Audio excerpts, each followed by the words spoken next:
There you are, Mario. Yo, what's up? Cool. What's up? I'm gonna hit start webinar. It's I'll not let letting me people. start my video. It's not letting you start it. It says cannot start your video because the host has stopped it. Oh my God. I feel like these settings are just letting you. I'll start it and then Cool. I'll go mess with the settings. I don't know why I wouldn't let you guys do that, but say hello to everybody coming in, and who knows what else if chat's disabled, all that kind of stuff. I should have gone through my settings in more in depth, but let me try this. I'll try making you the co-host and Luke a co-host and see if you can do your video then, your co-host. All right, let's see. There we go. All right, cool. Perfect. And then for everyone jumping in, I'll look at these chat settings and make sure that people can do chat. It's always like Zoom's I so like good to see until it's not. Luke's emotional support is there too. Yeah, it's Appreciate always it. solid. For everyone coming in, we'll get started in just a minute. Good to see everyone hopping in here though. I got chat for everyone. Is chat disabled for all of you right now? If it's not posting in the chat, let me know, but I'm guessing it's disabled right now. Attendees can chat with everyone. Boom. There we go. Panelists can chat with everyone. Boom. There we go. Yeah, there you go. There we go. Much better. Yeah, I need to change the default settings there. For everyone coming in, do change your setting to everyone if you can versus panelists and attendees. That way everyone can see what you got. And that'll be solid. And from there, oh, well, thanks, Neil. I appreciate that. Syed said nice looks. Probably talking about you, Mario. Gotta be. Amar, nice to join us meeting. Good to see you. Forrest, what's up, buddy? Salman. Got a crew coming. Is recording even? Look at that. Even remember to put have record on. I seen half of Nick Verge's face behind Luke. What's up, Nick Verge? How you doing? Cool. Well, let's just dive right in. What's up, Greg in Minneapolis? What's up, David Vance? Bashir, of course, Kevin Gilligan, Kanza, Dan from Montreal, Karan, glad you have the session. Rodrigo, what's up, buddy? Jake Wu, Shubatam, thank you. Simon in England. Perfect. India for Shubham. Murder Capital, Chicago. Drew, stay safe. Alberto in Italy. Good to be here. All right. So we're going to talk today about 5 biggest mistakes that prevent freelancers from reaching that 15K per month threshold. And we'll go through each of the mistakes. We're also going to talk about the different phases that we've identified that a lot of freelancers and copywriters find themselves in, and kind of explain as we go through these mistakes how they match up with the phases in many instances. Before we do that, I'll take a quick minute for introductions here. I'll go ahead and introduce myself, and I'll pass it to Mario and to Luke, who are both men of fewer words than me sometimes. But if you are watching this, you probably know who I am. My name's Stefan. I am a copywriter by trade. I do a lot of things today as an entrepreneur, but really copywriting is the thread and the common denominator for these things that I do. It's really what's made me able to go from being broke and living in a double wide trailer in 2011 to being a pretty happy, successful dude today. And I bring that skill set to everything I do. But started as a freelancer for years. In fact, still will take on freelance clients every now and then, and have helped hundreds, if not thousands, I guess really thousands of freelancers over the last couple of years through Copywriter and things of that nature. So that's me. Mario, you want to go ahead and introduce yourself? Yep, sure. So my name is Mario, and Most of you are going to say it wrong. That's okay. It's no problem. I'm used to it. I've been writing copy for 10 years now, and pretty much every single niche that you can imagine. I have like 8-figure letters in men's dating, biz op, a bunch of health letters. I've done sports betting stuff. And the biggest thing is that I've been through every single one of the stages that you guys are going to go through today on this call. So I know all the problems, all the frustrations, and fortunately, I know how to also get past that because I'm in a good spot now. So that's what I got for you. Cool. And then Luke, go ahead. Nice. Can you hear it? Is the audio pretty good? Yeah, it echoes every time you're in that room. So, but it's all good. All right. Anyways, my name is Luke. What's up, everybody? I am sometimes known as Stefan's protege, which is true. I was plucked from obscurity a while ago by Stefan, but I've been a copywriter since like beginning of 2020. So I also have been through all of these stages, and not only that, but like very recently, and I have very clear, vivid memories of each of them. And very happy and very grateful to kind of have moved past a lot of those. And yeah, super excited to have you guys here and talk through this stuff, because a lot of these like sticking points that we're going to talk about today is stuff that we've seen. It's not just like ideas that we had, but things that we've seen and that I've personally seen and that we've all seen with freelancers that we work on all levels, people who haven't made a single dollar from copy, all the way to people who have made thousands and thousands of dollars. So we know that these sticking points are real, and I'm super excited to talk about them, because I think, you know, if you guys pay attention and implement what we talk about today, it's going to be pretty awesome. For sure.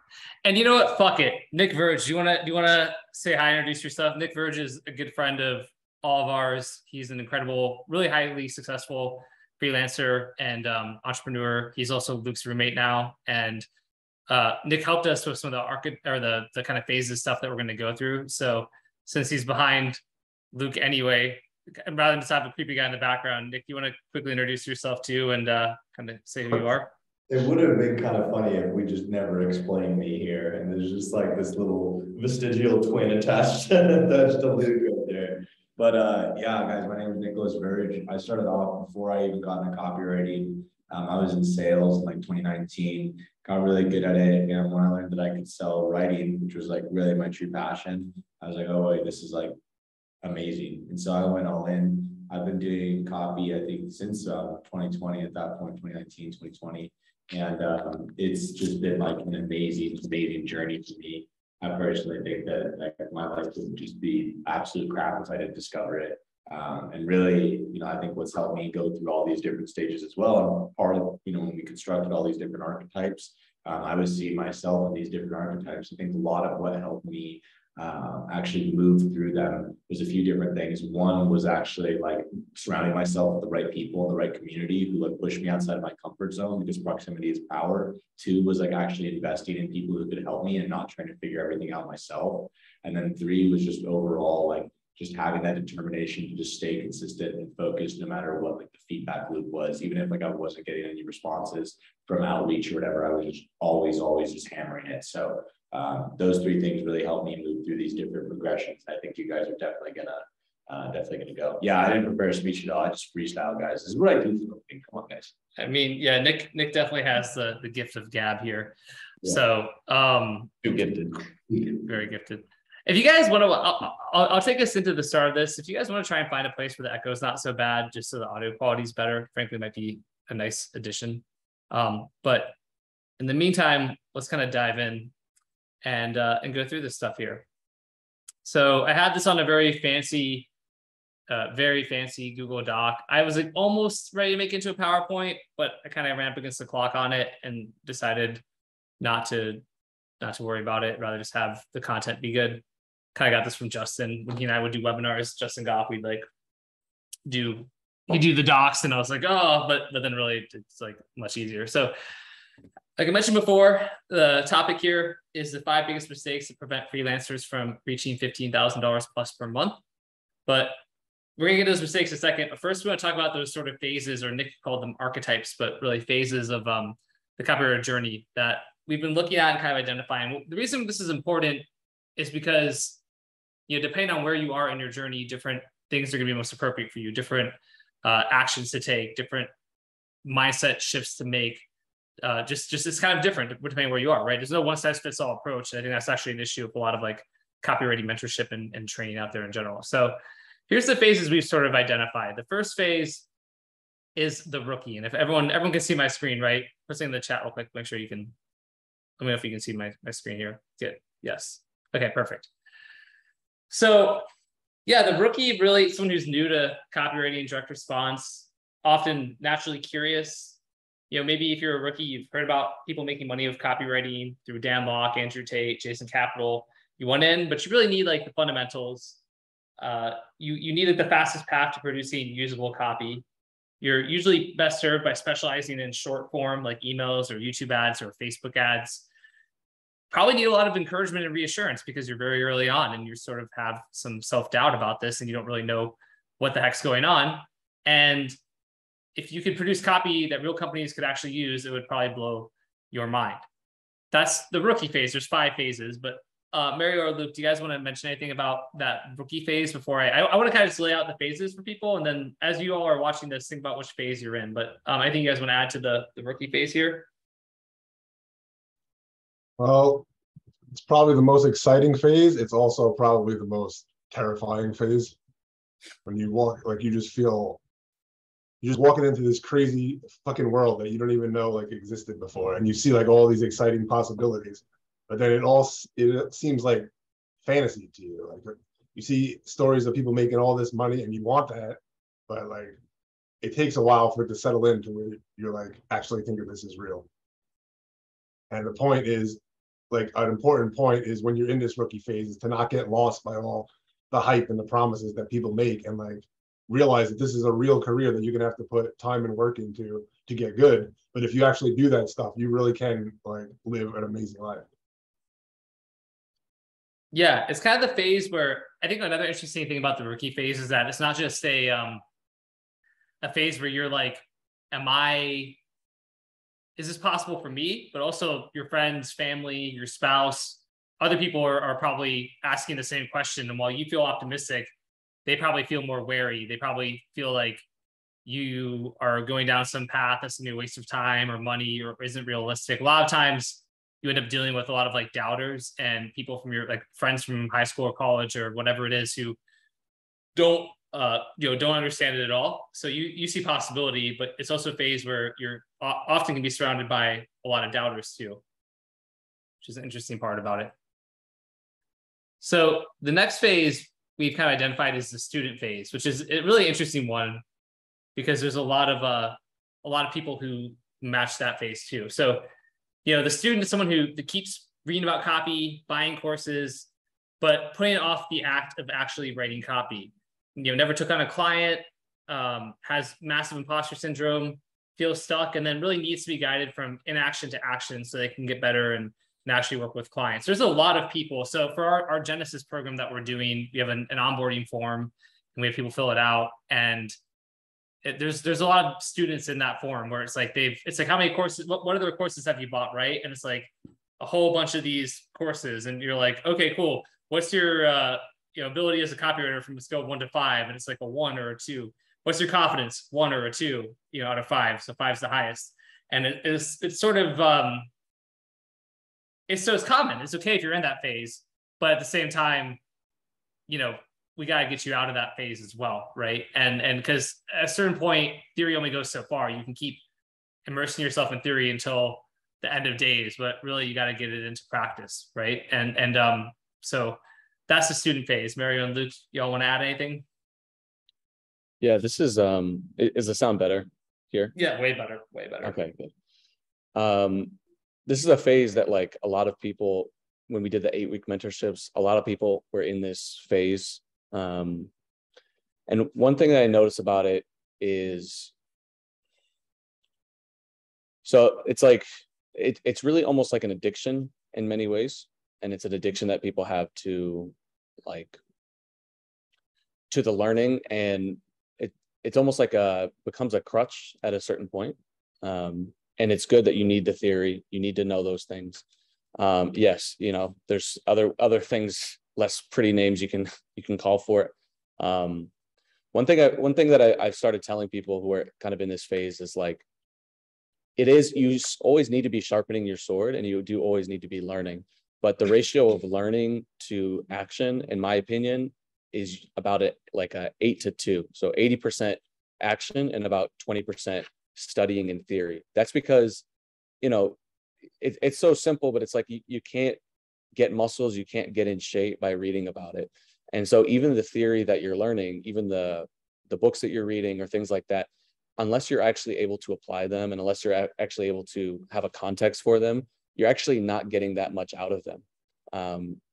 You need to apply those skills, struggle internally, and then actually the theory that you're reading and the books you're reading are going to come alive so much more. So breaking that habit of needing it. And then I think really the biggest thing at this stage is the confidence, because I've just had so many people who come to me and tell me like, hey, like, I just don't think I'm ready for my first client. I've been studying for 3 months. I've been studying for 6 months. Like, I keep doing this. And usually most of the time when I look at their copy, I'm like, this is actually good. Like, you're actually in a stage where you need to go and get clients. And the only way that you're going to accelerate your skills is, again, by doing the work. So it comes to a lot of confidence, I believe, and then some other things too that we'll talk about as we go forward.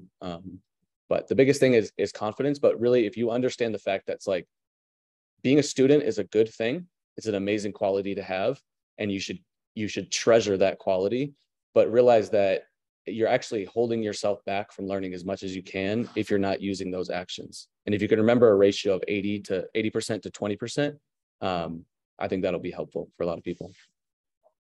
Definitely.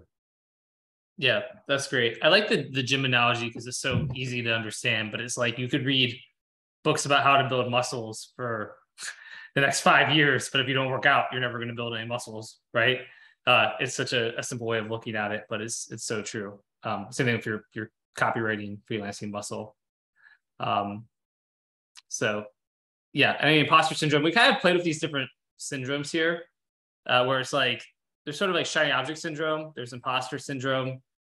There's also what I kind of would almost call like wage worker syndrome, which I'll come back to in a little bit, but something interesting to that. There's a lot of these syndromes that we deal with, right? So let's move on to phase number 3, which is the lone wolf phase.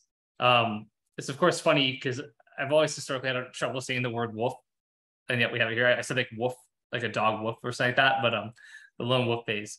So right here, the lone wolf phase, you study copy. It says may have taken on a few clients. I think in this case, you've actually probably got almost certainly have clients. You're probably not getting the data that you want though a lot of the time from these clients. They're like not giving you you're not always getting data, so you're not really sure if your copy is good or bad.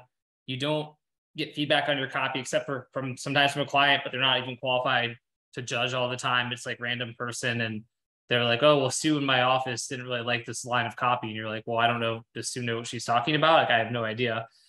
You can kind of feel lost and directionless, and really what you need is just a clear path to like improvement and moving forward. The lone wolf one is an interesting one though, because yeah, there's a lot of people that fall into that sort of that realm. And as I'll do for each of these, Luke and Mario, anything you want to add to the lone wolf phase? That was interesting. Mario asked in the chat how many people feel like they're in the lone wolf phase. Yeah, I mean, this is like when you get to this lone wolf phase, this is a huge pivot point. Like, you don't want to get stuck in this phase because it can feel like when you're in this phase, it can feel like you can never get out of this phase because you're just doing the same things over and over. And like, you're getting the same results or not even knowing what kind of results you're getting, and you don't know what to do that's actually gonna, like, you don't know, because you're not getting any feedback on your copy, you don't know what you really should be working on to get you out of this phase where you can actually start getting wins and making more money and stuff like that. That's the most frustrating part about it, is that it's like, so it can feel so directionless at times. And even if you're like doing 90% of the things right, and you're so close to making that breakthrough, you never know like what that 10% is that's going to actually get you to the next level, because you have nobody telling you like where you're messing up, that where your breakthrough is right there. Like you have nobody telling you what you actually need to make that next step. So even though you're so close, it feels like you're so far away because you don't know how to get past it. Yeah, for sure. Paul asks, is this a long version of an email about Genesis? I don't want to waste time here. Thank you for reply. No, Paul, it is not. It is going through these because they are foundational to what we're teaching. And then we're going to go into the mistakes. However, if you don't want to be here, then you can definitely leave and we will, we'll keep living our lives. So, Luke, anything you want to add to phase 3 here?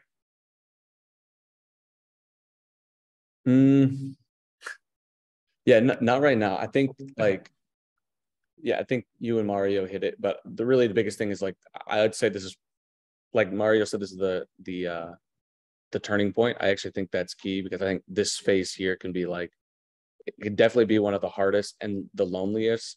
The reason it's called the lone wolf is because like, not only do you feel directionless and like, you're not getting feedback on your skills, but it also feels like, I distinctly remember this stage because I was just literally by myself looking at a screen, typing things. And I'm like, I have no idea if I'm even doing any of this right. And Tamara said something really powerful in the chat, which kind of got skipped over, which is like, feedback is what gets you out of this stage. And it's like, feedback, you can get feedback from clients, but a lot of times you're working with clients who may not understand copy, like we said here. So getting real feedback from people who are actually in the industry, it gives you so much, like, it's not just a matter of getting better, but it gives you a sense of safety and a sense of like community, because you know that you're not just sitting here making things up in your head. It's like, and I'm actually providing value to people. I'm actually making an impact. I'm actually impacting sales. I'm actually on the right path. So the community part is super key for this. And the coolest thing is, before we go on to the next ones, is like, each one of these phases, it's up to you how long you want to stay in these phases. It really is. And it's like that.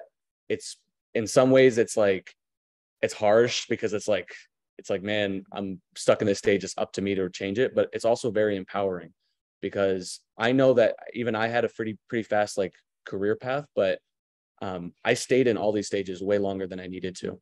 And I like genuinely wish I had some sort of roadmap or path like this. Because if you know, and you have people who are willing to guide you, and then it's completely up to you. You know, you can move through these phases very, very fast and get to where you want to go. Yeah. I love that.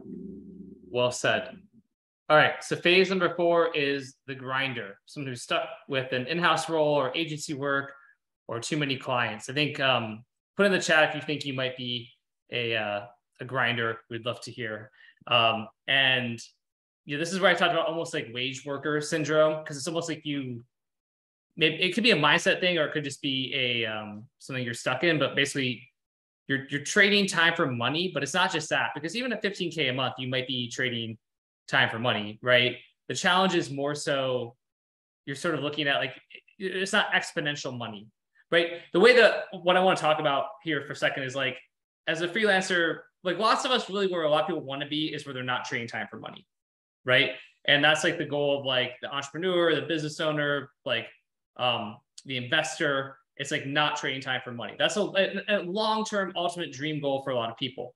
But there's steps and phases. Even like we're doing the 5 for freelancing, and beyond that, over time, of course, you want to go to like where you're making $100K a month or $1 million a month. But the point is, like, to get to that 15K a month mark, like we're going to talk about, a lot of it is not that, yeah, you're going to trade some time for money, but it's like it's exponential money. It's fewer hours for a lot more dollars, and that's where the wage worker thing. I think so. Bajik said, does copywriting ever become exponential? Well, I think where it becomes exponential from the way I'm talking about it is like, instead of making, the equivalent of $20 an hour, you make the equivalent of $2,000 an hour, right? That's pretty exponential there. It doesn't mean you're going to make $2 million an hour. Like that will never happen from copywriting alone. It's a skill set that can help you to get there, but you can have pretty exponential income growth as you progress through these phases and some of the stuff we're going to talk about today. So the way we kind of look at this here, right? You're working, like we said, at an agency or in-house on a retainer, maybe a full-time salary, but you often feel overworked and underpaid. It can feel like you're, lacking process. You're always trying to beat the clock at the last minute. You don't have time to really think or strategize. That's a big thing that I've dealing with, like a lot when you're working all the time. You're like, man, I feel like I could have better ideas and bigger picture like ideas, but like I don't have the time to ever think about them because I'm literally just trying to like survive, and then I'm exhausted. you know, you may feel like you're not putting out your best work for a similar reason. You just don't have the time to do your best work. You want higher paying clients. You want to work on projects with more potential, more impact, but you're also kind of afraid to leave, to ditch this retainer or to ditch your in-house role or the agency role, because, you know, what if you're not good enough? What if you can't get consistent clients on your own? And then really need feedback, strategies for clients, and reassurance. I mean, there's a lot of people that end up in this. I think about, like, you know, like Ed Ray, who a lot of you know. I mean, Ed was like an in-house copywriter when he was in Copy Accelerator in 2019, 2020. And I remember being at you know, a dinner with him after our second event, the one in Las Vegas in February of 2020. And he was making maybe like 5K a month, and be like, Ed, you realize that you could go on your own and make like 10, 15, 20K. I remember saying, like, you can easily make over, you know, 10K a month, maybe 12K a month. And Ed's eyes got really big. He's like, are you serious? I'm like, dude, yeah, like you're well known. You've been, you know, an in-house copywriter for a well-known person. Like, you're in Copy Accelerator. Like, and then he quit that job with that person. I think he doesn't mind talking about these days. It's a well-known person, right? And pretty quickly, almost actually pretty much immediately started having 10K plus months, and still does, right? And Saba Karimi, she's like the basically CMO for V-Shred now. So she's still in-house, but making over 15K a month. And same thing where she left her job with somebody well-known, an agency job. She was working nonstop, was so scared. I'm like, Saba, like, you're in a place. Like, one interesting thing about this role is, for a lot of people in these agency roles, is what you have to realize is that the blessing of that is if they're a well-known agency or a well-known company and you're a big part of it, like, you're building up a reputation for yourself, and you can leverage that person's reputation or that company's reputation when you leave. And it's like, oh, wow, they were like one of the star copywriters for XYZ, they must be good. And you can pretty much immediately demand higher pricing and more premium pricing. So if you have that experience and you've got a track record at an agency or in-house, when you do leave, and, you know, I'm not saying you have to, like, I'm not trying to, agency owners don't hate us. I'm not saying you have to quit that job today or tomorrow, but typically you actually have a pretty exponential, again, exponential being like relative, but like a pretty big leap in your income pretty quickly, because you actually have way more demand.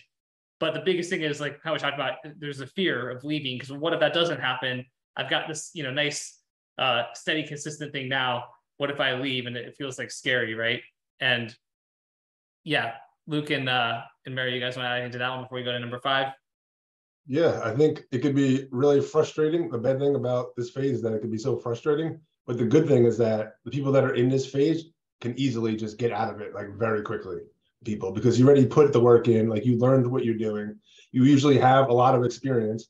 Even if you don't feel like you're always writing at a top level, a lot of times when you're in this role, you're actually writing at a lesser level than what your true capabilities are if you weren't always forced, like, overwork to crank out work, like quantity wise. Like, if you could, if you had the time and the ability to charge more money and focus more on the quality than just always having to get this stuff in because the agency is, like, overworking you, you'll actually be surprised at how much better results you can actually get for clients when you go out on your own. So not only can you charge more, but you'll actually produce better results in a lot of cases too.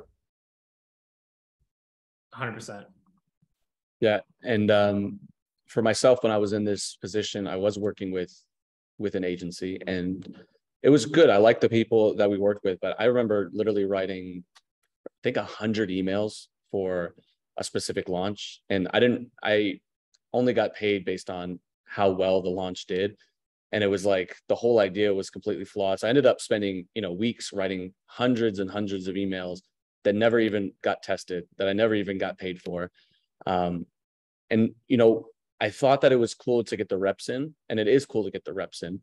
But like Mario was saying, sometimes you're doing so much that you're not able to focus on the quality of it. And I think the big thing with this one is really mindset, because I think I struggled with wanting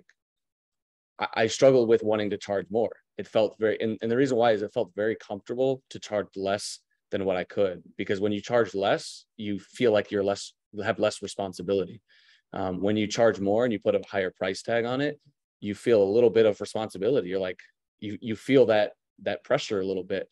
The interesting part is that pressure is exactly what ends up making you good in the long run, because if you're just pumping out low quality work for low quality pay, you're going to be stuck in this cycle where you never push yourself to a position where you need to grow. So having the belief that one, you're worthy of charging more. And then also putting yourself in the situation where it's like, now that I'm charging more, I have to actually deliver, which means I have to level up my skills. I promise you, there's no situation or environment you can put yourself in that's going to help you elevate faster. Is it uncomfortable? 1,000%. But is it worth it? Like 1,000,000 times 10%. I don't know what that is. I'm a writer, not a math guy. But yeah, those are some of the points. So it's a mixture of lack of confidence in self, but also it's a mixture of like not wanting to take on the responsibility. And once you break that, like it's very, very powerful. Yeah. Cool. Let's go to number 5 in our phases here. And this is especially phases up to like that 15K a month mark. So there are other phases kind of beyond this, but these are the big primary ones. So the 5th phase we have here is the journeyman. So someone who's been writing copy for a couple of years or more, they're pretty seasoned, might make between $4,000 to $8,000 a month. That's like an average. So I mean, I see some journeymen who may have a $10,000 or $15,000 a month, but that doesn't mean they can do it consistently, right? We have here, doesn't have any big wins to this point, but I would actually say too, a lot of time the journeyman maybe does have a couple of big wins. The problem is they don't really know why those ones were wins and other ones weren't. So they probably have something that they wrote for a client that did well, and they go around using that in all of their samples, their proposals, their portfolios. They leverage that really hard, but then they probably wrote 2 more things for that same client, and then turns out like they didn't do well, so they don't talk about those ones as much, right? It's kind of the same issue though with the lone wolf, where they're not really sure where to go from here. They have no clear improvement path. They're kind of stuck at like this income ceiling. They're paying bills. They've got a little bit of discretionary income at this point, but at the same time, like they could be making more money and getting better results for clients if they could level up, and they're not exactly sure.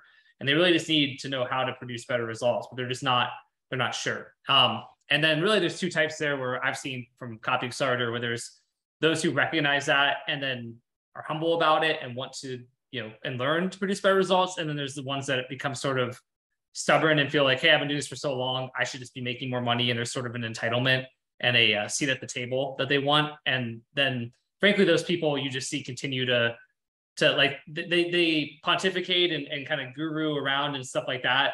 But like, then they're also putting posts like, hey, taking out a couple clients this month because, you're like, oh, because they haven't actually figured it out, right? So the journeyman is an interesting one. And if you're in the journeyman phase, the biggest thing is to continue to be, you want to keep getting better there, right? Because like you can go so much further than that 4 to 8K per month average.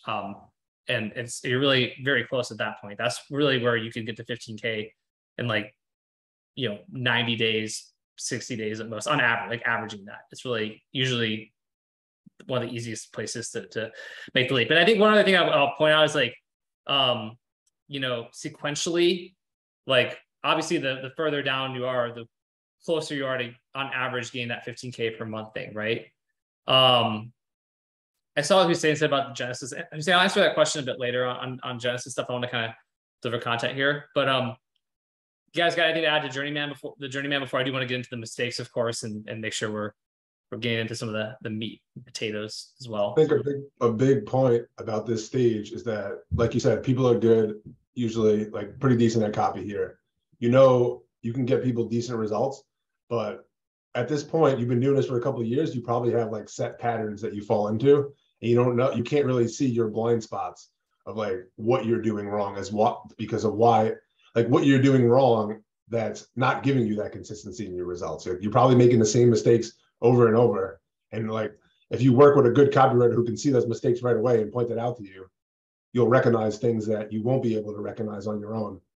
And like, that's why the like improvements in this stage can be very quickly, because if you could just point out to somebody like why you're making this mistake over and over, what they think they're doing the right thing might actually be holding them back from getting the results that they want.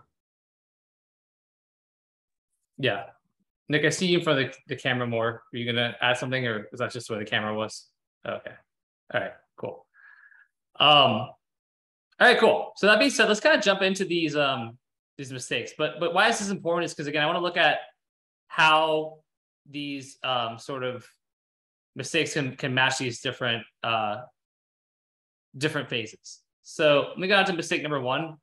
And these are ones that there's actually, honestly, there's a lot of mistakes, but these are 5 that I put a lot of thought into and think are worth diving into today, and that we can in an effective amount of time. So the first is that you might have a distorted long-term view of time. And I want to explain what I mean by this, right? So there's the whole adage of like, most people overestimate what they can accomplish in a week or a month and vastly underestimate what they can accomplish in a year. And that's like a cliche, but it's really true, right? It can feel like results aren't happening fast enough or momentum isn't happening quickly enough. And then I think that's where a lot of times people fall victim to shiny object syndrome. I think also sometimes like imposter syndrome is related to this too, but I think a lot of times it's like there's imposter syndrome that you don't take action, and that's why things aren't happening fast enough. But a lot of times it's also, even when you are putting in the work, it's like things don't feel like they're happening quickly enough. And so you get shiny object syndrome, you go over here, over here, or over here, right? But the problem is that like this does keep you from achieving mastery, and really with mastery comes an increase in income. It's like one of the big elements of it. So the quote I have is, shiny object syndrome is a trap set by the devil to keep you poor. And that's Stefan, me, but it's a good quote, right? I really think this is true, and we'll talk a little bit more about it here. Now I go back in time 10 years ago to, this is from July 14th of 2012. I'm writing to Wilco de Crazy, however you say his last name, who's, you know, still a well-known guy in our space. And you can see, I'll actually zoom up for this part, so it's easier to see here. Yo, hey Wilco, I'm glad you were pleased with the work that I sent you. I've made revisions based on your notes and attached the update in this message. Here's how I price one-time OTOs, like one-time only offers, similar to upsells, right? I view them as unique pieces of copy and essentially mini sales letters. I was very long in the tooth in this time. Even though they are shorter than a full-on sales letter, they do need to be a couple of pages, customized, compelling, and fluent. As such, my normal price is $149 per. $149 for an upsell, right? And I was trying to like tell him, like rationalize that price by talking about how their mini sales letters and all this kind of stuff. Probably because I charged him $149 for the sales letter, and I was trying to charge the same for the OTO, and I felt like I had to rationalize it. So $149 for a sales letter, or in this case, an upsell. It took me about 20 hours to write one of those. So basically my effective hourly rate was about $7.45 per hour. This was 2012, right? So how did I go from that, right, to making over $1 million in a year as a freelancer? This is like a thing from back in 2020 where I made over 1.3 million just in freelancing income in 2020 from CNBC's Grow, you know? And so let me share something else that's kind of interesting to look at here. So in 2012, when I started, what was I really doing? I just came into this role. So I'm like, all right, freelance, direct response copywriting. But then people on Upwork, you know, it was called Elance at the time, are like, what about, can you build websites? Like, yeah, SEO, sure. Content writing. I was trying to do media buying, social media stuff, all of that. My net income that year was about $50,000 in my first year as a full-time freelancer. 2013, it was basically the same stuff, still focusing on all that kind of stuff. And my income was about 80,000. So there was an improvement. I got like, you know, I got a little bit more confident, better at getting clients, stuff like that. But, you know, it was a nice improvement for me at that time in my life. I was like, oh, I'm not pawning stuff as much to pay the rent as I was in 2012, right? And then 2014, I really went all in on direct response copywriting, and my net income was about 500,000. So there's about a 10x increase between 2012 and 2014, and really from 2013 to 2014, even from 80,000 to $500,000. It's a massive increase, right? So that's the difference. I found this as I was going through images. This is my driver's license from 2012, 2013 when I was in Pensacola, Florida. I obviously I would try to blur out anything, like, you know, if this goes on the internet to replay, but it's like for being like a wolf man, like a mountain man, whatever, to like this guy. This is me in 2015, and not that this car. This is like, ooh, look, I got a nice car. It's the fact that I had enough money to buy this nice car, which then I was like obviously very proud of, because the first time you get something nice, you are kind of obnoxious about it until you realize like that nobody else really cares that much about your nice car and just you. Nick's nodding his head as bought a Porsche at like 23 or whatever, 22 when you bought it. And by the way, I put like $30,000 down for that car so the payments would be low, and it was like the dumbest use of money ever. But still, it was nice that I could do it, right? It was a nice little leap. And I've got, you know, it's harder to see here, but much more cleanly shaven, confident. Things in life are going a lot better here.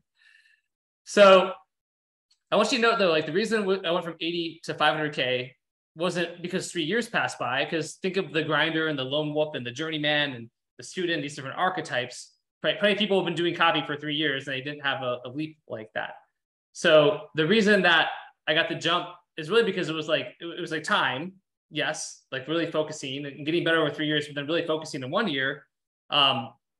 So plus focus, and then I was an obsession. I was really obsessed with trying to be the best of my craft. I was practicing. I was writing copy. I think a lot of you know the story of how I had the client in Romania and they paid me on volume. So it was basically like the more VSLs I wrote, the more money I'd make. And as a result of that, was like very like, you know, like that the more I practiced and obsessed about being the best, the better I got, the more money I made. And Paul, thank you for saying that. He said the host and panelist, but he kind of mentioned, you know, that I don't want to waste time, could have been rude. And that's okay. We understand. Totally get it. That's one of the reasons I've tried to pull back from being too much of a dick to you, because I understand. It's fair. You're here, you've got a lot going on. So totally get it. But I'm glad we've made nice and we're friends again. Okay. Right. But what doesn't look like is CMO, offer owner, real estate, crypto, media buying, crypto again, whatever. Right. It's not that any of these things are wrong. It's that there's a time for everything. But, you know, here's the really important thing I want to kind of hammer home, and then I'll open it up to the guys here. Right? The reason you're not making 15K per month isn't because you're just a copywriter or you're just a freelancer, right? That's a bullshit marketing tactic used by people who want to sell you trainings. It's like their unique mechanism, right? It's sort of like, oh, hey, the real reason you haven't made 15K as a copywriter is because you're only a copywriter. Become a CMO and companies will gladly pay you, right? That's completely bullshit. It turns out there's a lot more demand for copywriters than there are CMOs out there, which is why people stopped using the CMO terminology and went to like offer owner, which is like also, not that that's a bad path for people, but it'd be great. Like, you know, I'm an offer owner. People brought up to me like, oh, you talk about that, but you own offers. It's like, yeah, first I got really good at fucking copy, made $500,000 a year as just a copywriter. Then I went to offer ownership, right? There's a big difference between that. And so the point being though, it's really focused and going deep. And I think that's the primary stuff I have for I have some ideas for how can you recalibrate that distorted relationship with time. And I would say, you know, commit to focusing on copywriting or any skill set, right? If copywriting is not for you, it doesn't have to be copywriting. If you want to do list management, super duper, do list management. If you want to be a CMO, go be a CMO, media buyer, whatever it is. But basically, at least the next 6 months, really, it should be the next 12 months. Then I would really try and journal and track your progress. I brought this up a few times recently where I had my Evernote that I used during different phases of my life, including when I was becoming an offer owner. And it's like all those days of frustration, all this stuff. But then you kind of look back after a few months or whatever it is, you're like, well, you know what? I did actually solve those problems. I actually am further along than I thought I was. And then lastly is obsessing over your improvement. So fellas, do y'all want to share anything on number one about this sort of distorted view of time? And yeah, Fotis asked for examples. Yeah, I mean, I really honestly, if you just did almost every morning, like it could be, you know, a couple of things you can do. I'll track wins. I'll be like, hey, here's copy I wrote for clients this month. And here's like, and I have basically categorized by, you know, if I have a result, was it good, you know, or bad? Basically, if it hasn't been deployed yet, and I'll kind of go back and update that. And as I get data, either way, I'll update my little journal about it. And then I'll kind of like also do a quick thing about here's what I've got, what I'm working on. Here's what I'm worried about. Here's the opportunities that are in front of me. Here's, you know, kind of what I'm thinking, and really just even doing that kind of stuff. And then, you know, if you just do it consistently and you go back and realize that the problems you felt like you had, you actually did resolve. If the issues you thought you're, you know, like some of the clients who hoped you work with, oh, I actually did end up working with that client, or I did and they sucked. But now I know that, you know, it's not like just, there's no one make or break dream client normally. So things like that. But yeah, guys. I think that's an important point about how you talked about how, like, obviously, you're the reason why you aren't making $15,000 a month is not because you're just a copywriter, because all four of us clearly got way past $15,000 a month by just writing copy. Like, Stefan, I know you do other things now, but you got there by being a copywriter, right? The problem is you're probably not good enough as a copywriter yet to make $15,000 a month, which is fine because you can change that. And the other thing is that, like, I know like people want to be offer owners and stuff. That's cool. But if you think about the numbers and stuff, for every offer owner who makes it, they're going to be employing multiple copywriters. And even some of the ones who don't make it are going to be employing copywriters. So your chances of getting like the $15,000 a month is getting people to pay you money. And if you're playing the percentages, obviously, like if you're talking about getting to $100,000 a month, yeah, you might have to be an offer owner to do that. But if you're trying to get the $15,000 a month, giving you all these distractions that are going to stop you from getting money in your hand right now, or probably like focusing on one skill set and getting money in your hand right now is probably going to slow you down from getting those where you actually want to be. Yeah, one other quick note on that too. I don't want to go too deep on this offer ownership discussion and beat it to death, but it's like Nick Daniel, CEO of VShred, studied a shit ton of copy, wrote the first VSLs for VShred, right? Later on hired copywriters, and now hires a ton of copywriters, including you, Mario, and me. He's hired both of us over time, and you've done retainer stuff with him. Steve Gunn, right, wrote his own copy, now hires copywriters. George Karanastasis does $50 million a year. Wrote all his own copy, then hired, Luke and I. Like the list goes on and on. A lot of like the more successful offer owners, like Harry Belcher, copywriter, identified as a copywriter to start. Dan Sullivan, copywriter to start. Like if you look at all of these people, Porter Stansberry, they started as copywriters. They got really good at that. Then they went on. That's my model too. So my whole thing here is not like, hey, stay a copywriter forever. Some people would love doing that, and that's great. Mike Pavlish, we talked about. Mike Pavlish, I fucking love. Great copywriter, hilarious dude. I don't know how old Mike is now, in his 50s at least. But like the guy's like happy being a copywriter. He's bought a condo in Florida. If, like you see the beach, it's sick. Like probably, I don't know, Mike makes like 20 to 30K a month as a copywriter, maybe more even, honestly. Maybe he has some 40 and 50K months. And he's good doing that. So if that's what you want to do, great. But if you want to be an entrepreneur and want to be an offer owner and all, well, you're already an entrepreneur as a freelancer, but you want to be an offer owner and you're ambitious and all, awesome. That doesn't mean it would hurt you. It would still help you to spend a period of time to get really good at writing copy. All those people you named that are super successful offer owners, if you asked any of them if they regret the time they spent learning good copy, nobody's going to tell you that they ever regretted that. Because even if they're not writing copy today, they still have to be able to hire people and know what good copy looks like. So you're not paying money to people that are going to tank your company. Yeah. You need to know what good copy looks like, so you know what good copy is, and you know if you're getting it, so you can get your offers to work. Yeah, so true. Luke, what do you got? Yeah, I mean, I think the whole point of this conversation is if you want to have success in any endeavor, you need to start to stack skills, right? You need to start with one skill. What skill you choose, you ultimately decide to do, media buying, sales, it doesn't matter, but your goal should be, I'm going to master this skill. And once I master this skill, I'm going to stack a new skill on top of that. And once I master that skill, I'm going to stack a new skill on top of that one. And once you stack those skills together, that's when you unlock a lot of great success. So the point is, like, if you want to be a media buyer, you want to do sales, you want to do something, that's amazing. Whatever path you want to choose, amazing. The point that we're trying to make is you need to make a commitment to the path that you want. And if copywriting feels like the right one, then go for it. And I'll tell you, in my experience, this is actually really funny, is when I started my path, I was like, I liked writing, and I was like, I think I could do this copywriting thing. You know what I'm going to do? I'm going to make a commitment to myself. I was like, I'm going to work on 100 projects. In my mind was like 100 sales letters, right? And I'm going to track it. And if you go and look at my copywriting files, it's like literally labeled number 1, number 2, number 3, number 4, number 5. And I started working on this. My first job ever was some random guy on Reddit who lived in the UK and sold like things that made your room smell good. And I was like, hey, I'm going to write you blog posts for free. Okay. That was case study number 1. It's labeled in there. Case study number 2 was like, I moved on to something I got paid $5. Case number study 3, I got paid $15. Right. And my whole thing was, I'm going to shut off all distractions and I'm going to focus until I reach 100. When I reach 100, then I can sit back and be like, okay, everything is cool. Unfortunately, I didn't make it to 100. I'm still only on like 60 or 67 or 70, right? Because by the time I reached 20 or 30, I started making 10K per month and 20K per month and et cetera. Yep. But that's just to show you, is like, my whole thing was, I knew it was going to be easy to start something and get distracted by something else. So my thing is, I set a commitment to myself. I'm going to try this copywriting thing until I reach a point. If it doesn't work, then I can look around and be like, all right, let me try something else. So the point is, like, having that long time horizon and really making an internal commitment to, this is the skill I'm going to master. Mario and I have had this conversation for years before we even became, part owners of Copy Accelerator. Every time we would get together, we would always talk about the people who are most successful are the people who focus on mastery.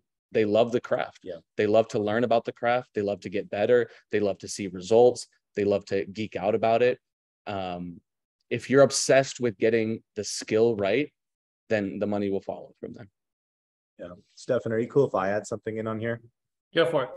So I'm one of the guys that firmly believes that the grass is not greener on the other side. The grass is greener where you water it and take care of the grass.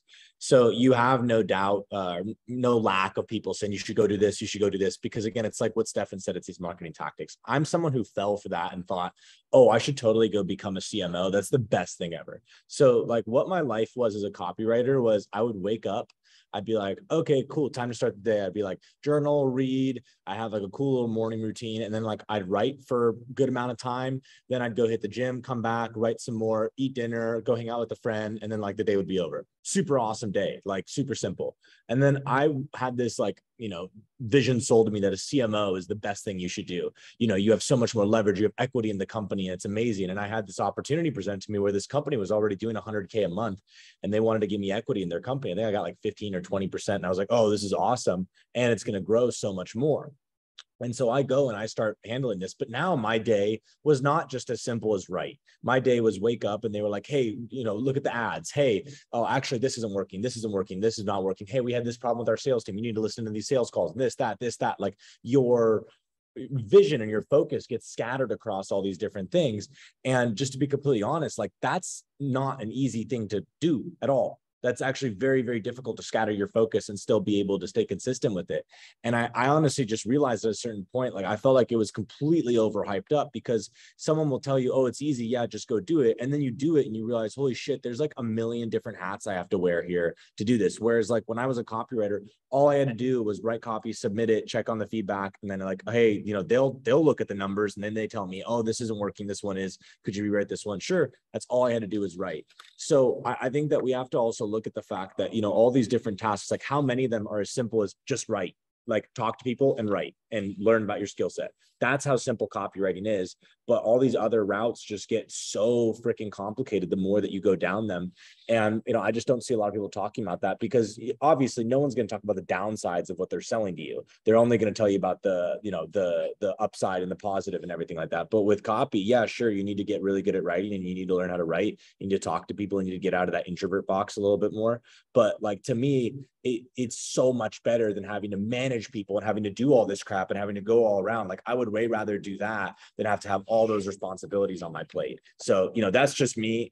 People may say I'm being dumb. People may say I'm capping myself. I'm limiting my income. All I've found out at this point in my life, guys, like we live in a really, really nice building. I have a nice car. I have a nice lifestyle. I can go do whatever I want, whenever I want, buy whatever I want, whenever I want. Like at a certain point, people be like, you're not a millionaire. It's like, well, I don't really necessarily need to be a millionaire right now. Not saying I'm not going to ever become a millionaire, but like right now I'm cool just cashing in 30, 40, 50K a month. Like I don't need it to be anything more than that. That's just like, it's you being ungrateful for what you have for that. So that's just my thoughts on the whole subject. Yeah, that's great. I appreciate you sharing that. I was thinking what Jake said.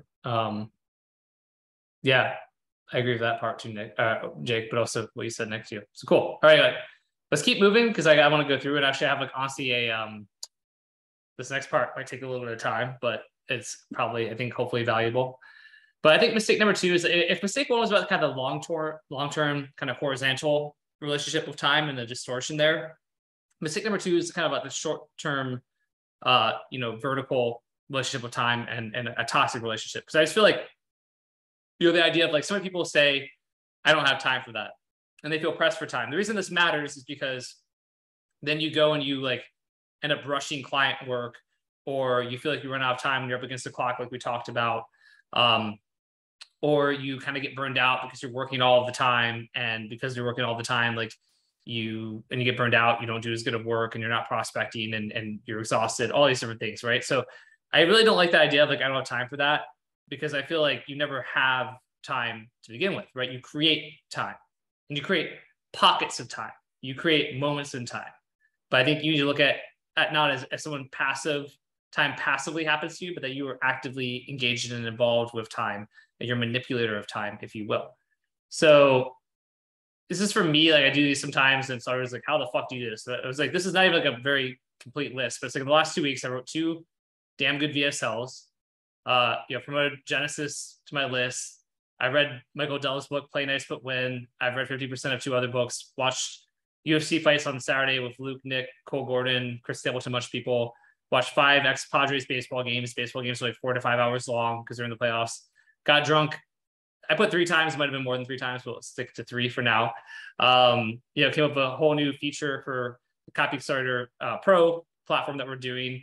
Spent 9 hours on I'm working with 3 coaching clients right now, and I did like 3-month terms for all of them. So 4.5 hours per week, 9 hours over 2 weeks coaching, got a haircut, did mediation for the divorce stuff we're going through, been on countless other calls. I've dropped my daughter off and picked her up from school pretty much every single day, every day this week so far, almost every day last week. Worked on my Legion NFT project, wrote a new sales letter for CA Pro, put a new reel up on IG nearly every day, wrote an email to my list every day, hung out with friends multiple times. So that's like all just in the last 2 weeks, right? So then it's like, am I some superhero? And it's not, how do you manage it, right? I just know how to create time and how to like kind of manage my relationship with time. It's not even managing time, it's like your relationship to time.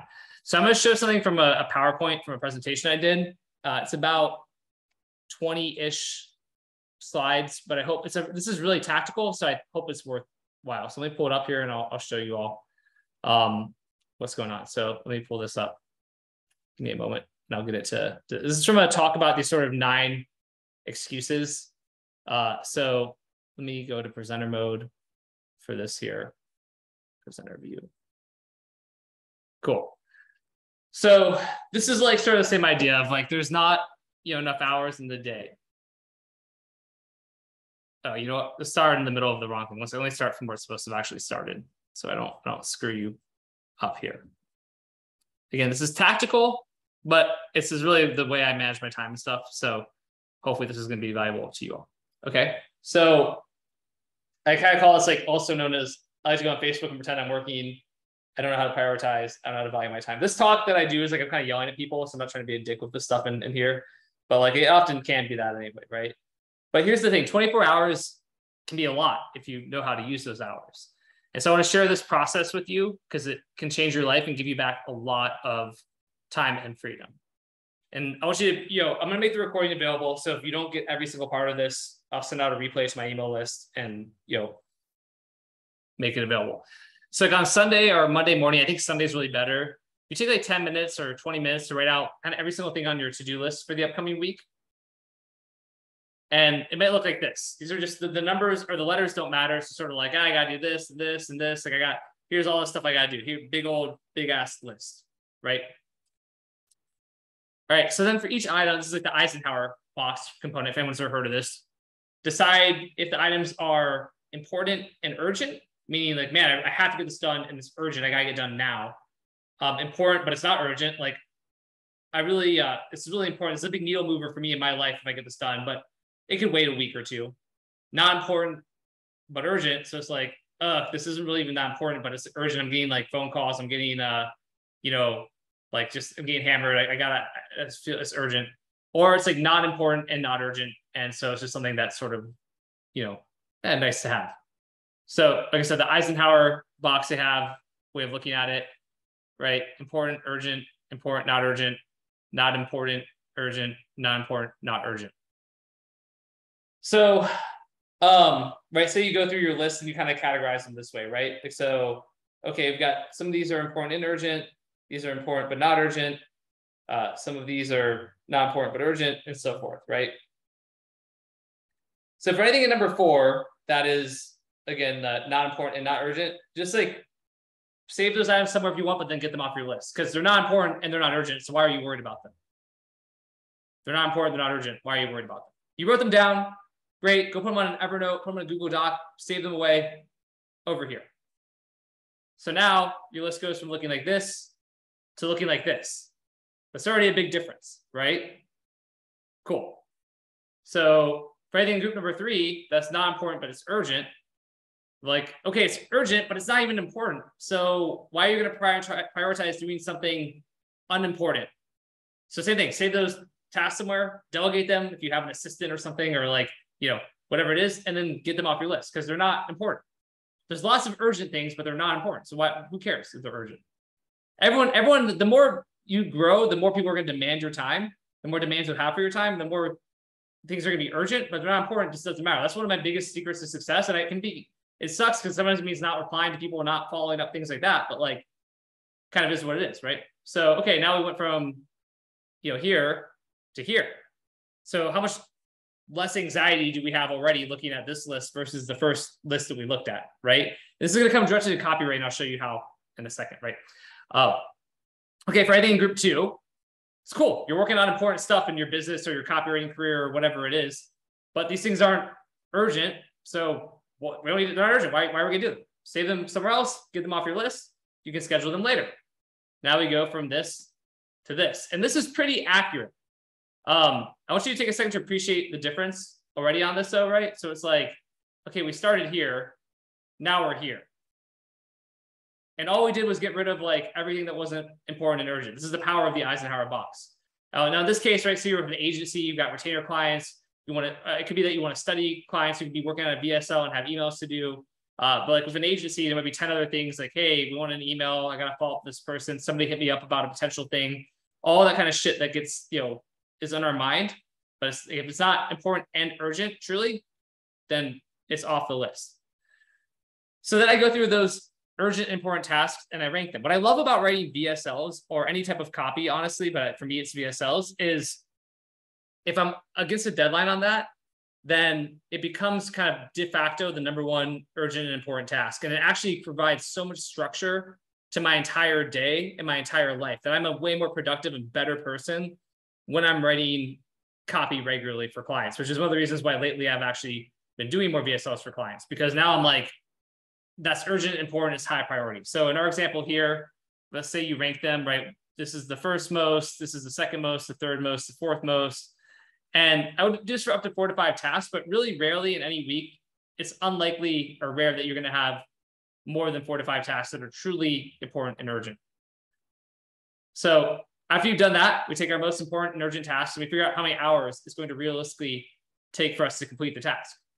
So let's say your number one urgent important task will take 7 hours. Say that you're working on you have to write, 10 emails for a client. And you're like, all right, I can write one in about like, half an hour, but let's give a little padding. I think it's going to take 7 hours. Or I've got to write, 7 Facebook ads. This will take me an hour per. Or, hey, I've got 4 weeks to do this VSL, but it's going to take me maybe like 28 hours total. And so if I do 7 hours a week, then I'll be good. I mean, it'll take me 20 hours. I'm going to pad it a little bit. So, get up a calendar. If you don't use a calendar, start using one. And just schedule off 3 to 5 blocks of time throughout the week where you can work on this task. And you'll probably already have some random calls, other things, reoccurring one-offs, but you can just schedule around it. So for example, this was like a picture of my calendar as an example, right? It starts off pretty light, like at the beginning.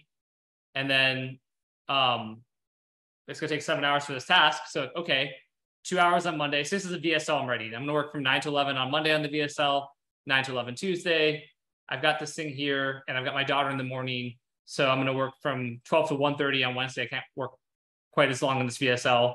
And then on Thursday, I'll work from 9 to 10:30. So combined up 2 plus 2 plus 1.5 plus 1.5, 7 hours, right? Is everyone following me on this? This is hopefully not getting too in the weeds. I know this is very tactical, but I really feel like if more people did this, it would completely change their lives. So I really wanted to walk people through this for those who don't do it. So I have one person. Okay, 2 people.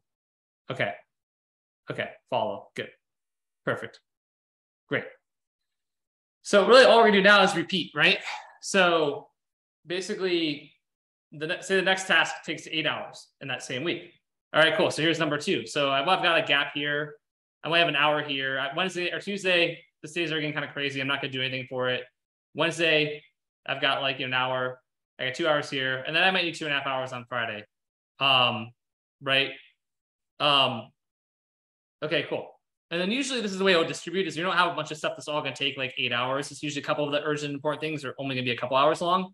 So we'll see that. So say number 3 is going to take an hour and a half, and number 4 is just going to take you like an hour, which is usually the way it is. So a lot of times there's some urgent, important thing that we keep putting off, but it's really not even actually going to take that much time. It's just like we keep putting it off. Like we have to write a new lead, and the new lead should only take you like an hour and a half. I got to write, 2 emails for this guy who I already wrote the 4, but he wasn't happy with 2 of them. Realistically, it's only going to take you an hour, hour and a half. You just keep putting it off because you're like, I got all this stuff going on. Now you don't, because you prioritize and categorize this, right? And so here we have like most important task number 3 is right here. Most important task is, number 4 is right here. So I think I have it in here, but let's look at this, right? If you really follow this accurately and you did an honest assessment of how much time these tasks would take, which is very important, you do want to be honest about how long the tasks are going to take. Like you start every day at 9 a.m., except for Wednesday, which you could start at 10 a.m. if you wanted to, right? On Monday and Tuesday, you'd be done with your day around 3 p.m. So like 3:15 here, because I had the copy starter calls at this time. You're done here at 3 p.m. On Wednesday, you'd have to work till 4:30. Oh my God. But you started later in the day. You could move this around because you have to start your day until 10, right? On Thursday, you'd be done at like 4 p.m. So from 9 to 4. And then on Friday, you could be done at 11:30, and you could get an early start to your weekend if you wanted. Of course, you could also, some of the urgent things that weren't important, you could fill in the gaps, things like that. You'd have time on Wednesday morning if you wanted to like take some time. I like kind of going right into my biggest task, but so you could adjust all of this, but maybe you want to take a little time in the afternoon on some of the urgent important. Suddenly, and by the way, when you do these things, so going back to someone mentioned Stephen Covey and the idea of like private personal victories precede public ones.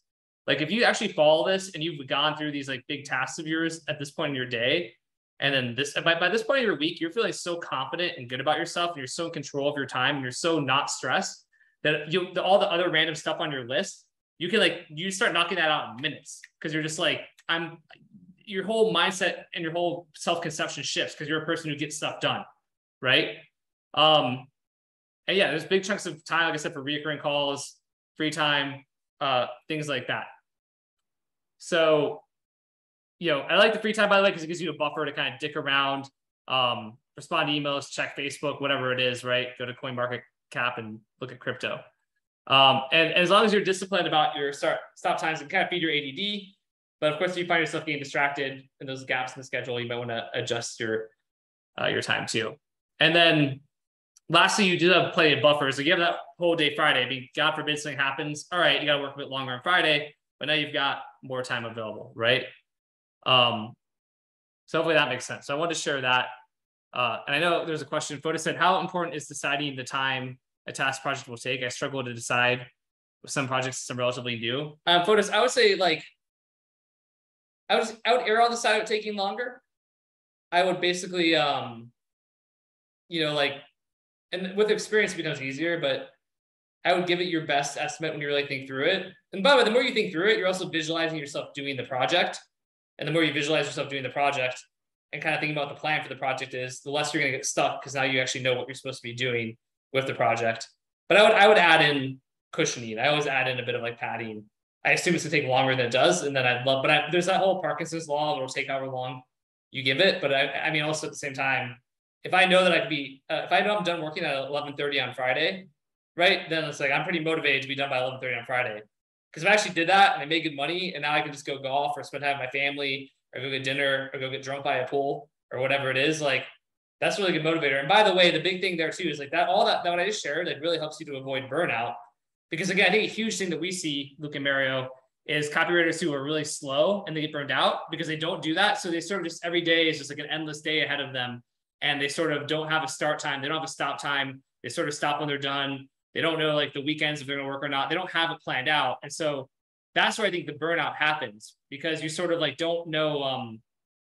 It's like this endless sprawl. It feels like it never ends. But if you have it mapped out and you're like, Friday at 11:30, I'm done. I'm going to feel good about myself. I made money. I'm going to go enjoy my weekend. I'm going to go, I got fun plans. I don't have to work until Monday.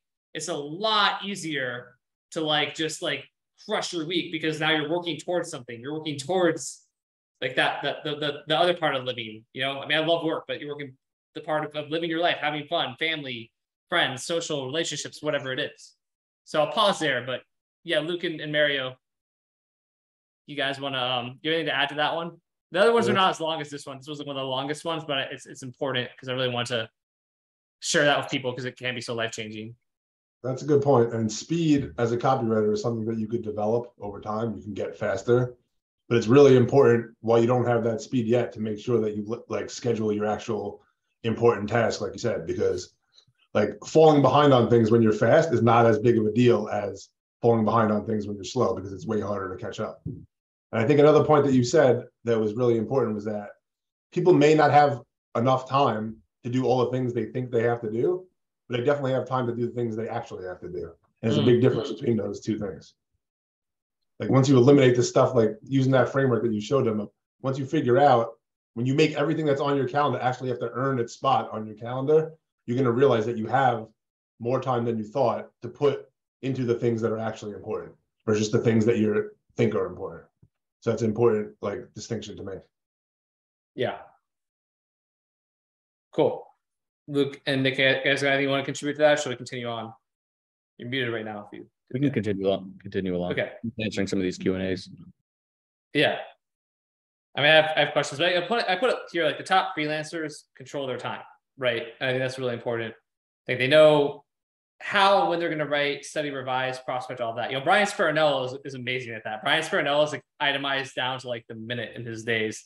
I think it's almost like obsessive, like too much for me, but like it works great for Brian. And I think a lot of the top people that they know, right? And so it's a really, and then it's like, okay, but like, this goes back to mindset and really like, cause I always use sports analogies because I'm a dude, right? But it's like, you can use whatever, use it like, what's her name?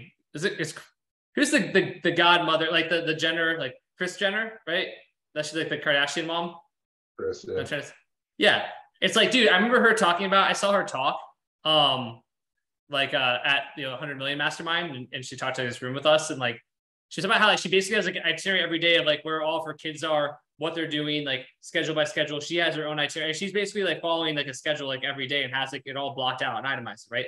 So sports stars like Tom Brady or whoever, like you want to, whatever sports star you want to do, like they know what their days look like. They know when they're going to practice, when they're doing physical therapy, when they're training, when they're doing press and media stuff, when they're playing the game, right? Like, and so all the top performers have like a schedule. So if you want to be a top performer and make 15K plus per month, like, why would you not have it too? And it's like, oh, I'm not somebody. It's like, who cares? Like, it works for everybody. It's one of those things that's so funny, but it's like, yeah, it works for all these people. I know it works. I don't do it.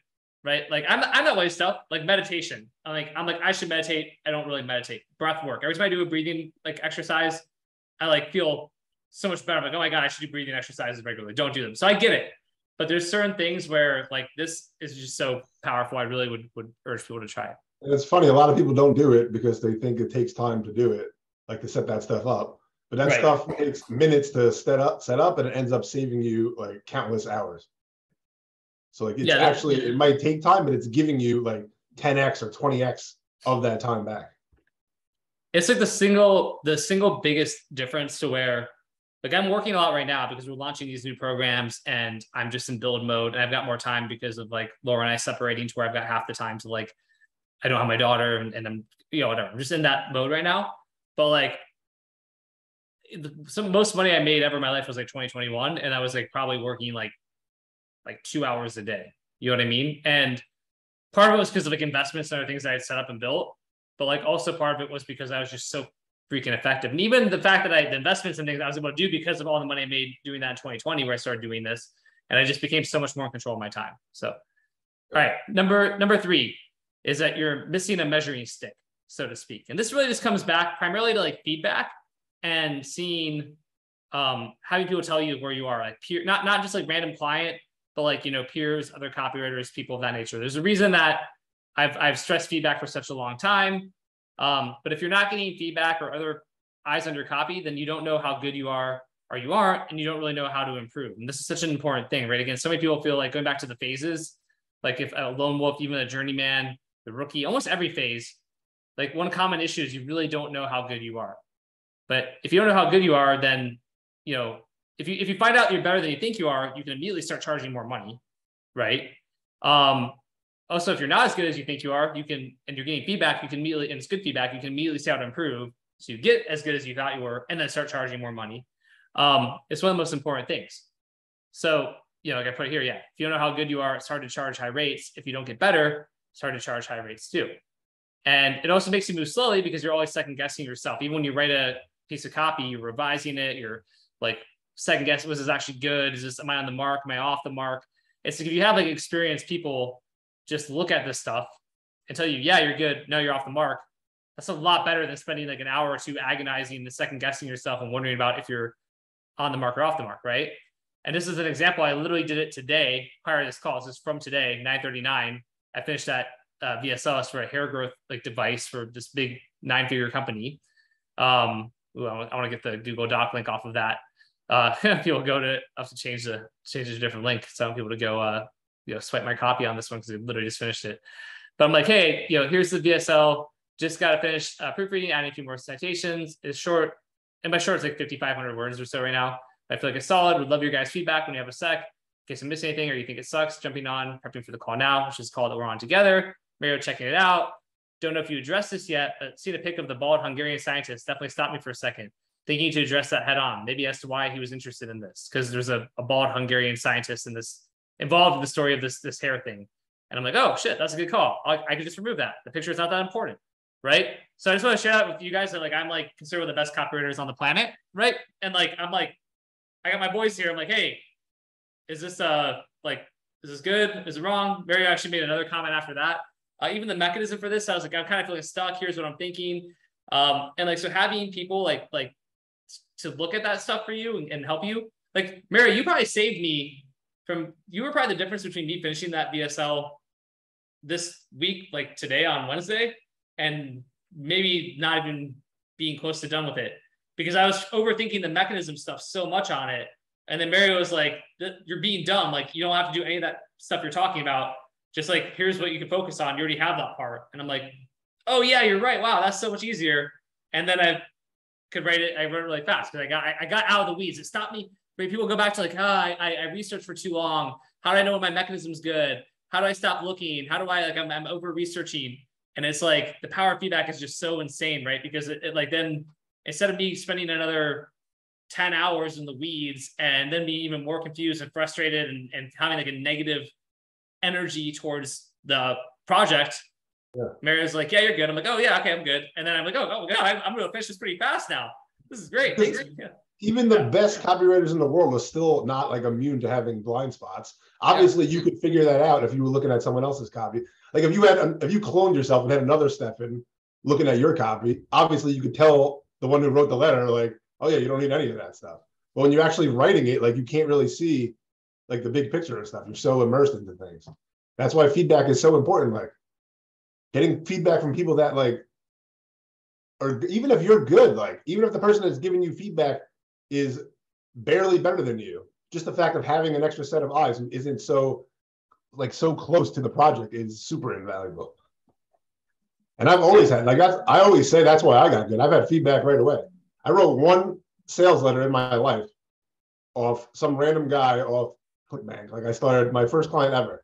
I started looking through people's ClickBank letters on like the 5th, 6th page. Started cold emailing people to see like, oh, I could write your sales letter better. I wrote one, used that as a sample. The next letter I wrote was to Vin Montello, who was my first mentor. He was dominating ClickBank back in the space. I sent him a sample. He's like, oh, this is pretty good. Come meet me in New York. My whole team's going to be out there. From then on, I started working with him and getting feedback on my letter, like every letter I wrote. And I got so much better in a matter of months to where I probably would have been stuck for years. Yeah, that's such a good point. Just a quick, going back to 2014 when I made 500K, I had that. What changed is, right, one of Tryon Saba, who's in the survival space, his partner hired me. And I was waiting for him and Tryon. They were giving me like a bunch of feedback, right? And it was brutal, to what Shinda said, like brutal feedback sometimes, like tearing my stuff apart. It was frustrating, but then I was like, well, I can have an ego or I can just get better, listen to them, kept doing iterations. Then Tryon's partner went to like the Romanians, different group of Romanians. And basically, I was writing a ton of those VSLs every 2.5 days, but they're giving me feedback, like, yes, no, love it, like really working with me. And then I started to get mastery to where the feedback was reduced. But that's actually a huge element to why I think I got so good in that. It was like volume, right? I was writing a ton, so practice and not theory. And I was getting like feedback constantly. And it's like, I don't really put that together until right now, but that's a huge part. It wasn't just the volume, it was also the feedback I got from, good people who knew what they were doing, who had scaled things to, at the time, 8 figures, and the new company went to over 100 million the first year. So that's really, that's interesting. You had the same experience. Luke, you want to add anything? Yeah, I mean, I have always said, like, to anyone who's ever asked me, I've always said you need to get feedback and get other eyes on your copy from people who know what they're doing. Probably it's better to have people who know what they're looking at. I almost don't count the first 8 months, because like one of the big things that I know people that happens, this is especially true for the lone wolf, is that you feel like you're writing in a vacuum, because you're like, typically you're writing for, like, you're not getting data back from the clients you're writing, because either they don't test the stuff, or they don't tell you how it does, or they just ghost you, or they don't even know what they're doing. So you're not getting actual feedback from the market. Their feedback is very sparse. Like, I remember the feedback that I got from people who didn't really understand copy the first 8 months was, this is good, this is good, this is good. And I'm like, I don't know if I'm good or not, because I don't know if they know what they're talking about. And it when you're first starting out, like, sometimes it makes it feel like it's almost not real. You're like, am I actually adding value? Is anything I'm doing actually real? Like, I'm just typing words in a Google Doc and I have no idea what's happening, if things are being sent. And it's a really bad negative feeling, because you feel extremely isolated. You don't have that. So getting just one little bit of feedback is like a breath of fresh air. And I remember the first feedback I really had on my stuff, like, my stuff was horrific, right? It got torn apart. And I was like, I learned more in like 45 seconds of just seeing feedback than I probably did in 8 months. And that sounds like an exaggeration, but it's true. And then my skill went up from month, like, here's actually the truth. If I didn't have feedback before I started hanging around Stefan and Stefan saw my copy, I would not be in the situation I am now, because my copy prior to feedback compared to my copy just a couple months after I was getting consistent feedback was like night and day difference. And that's what allowed Stefan to look at it and be like, oh, this is actually pretty good. Let me give him some more. I think about that a lot.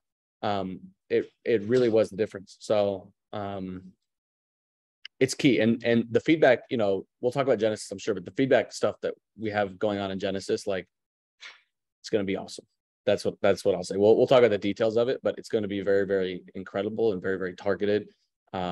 So yeah, I'm not sure we'll get to that, but I'm excited about it. So I'm just jumping the gun.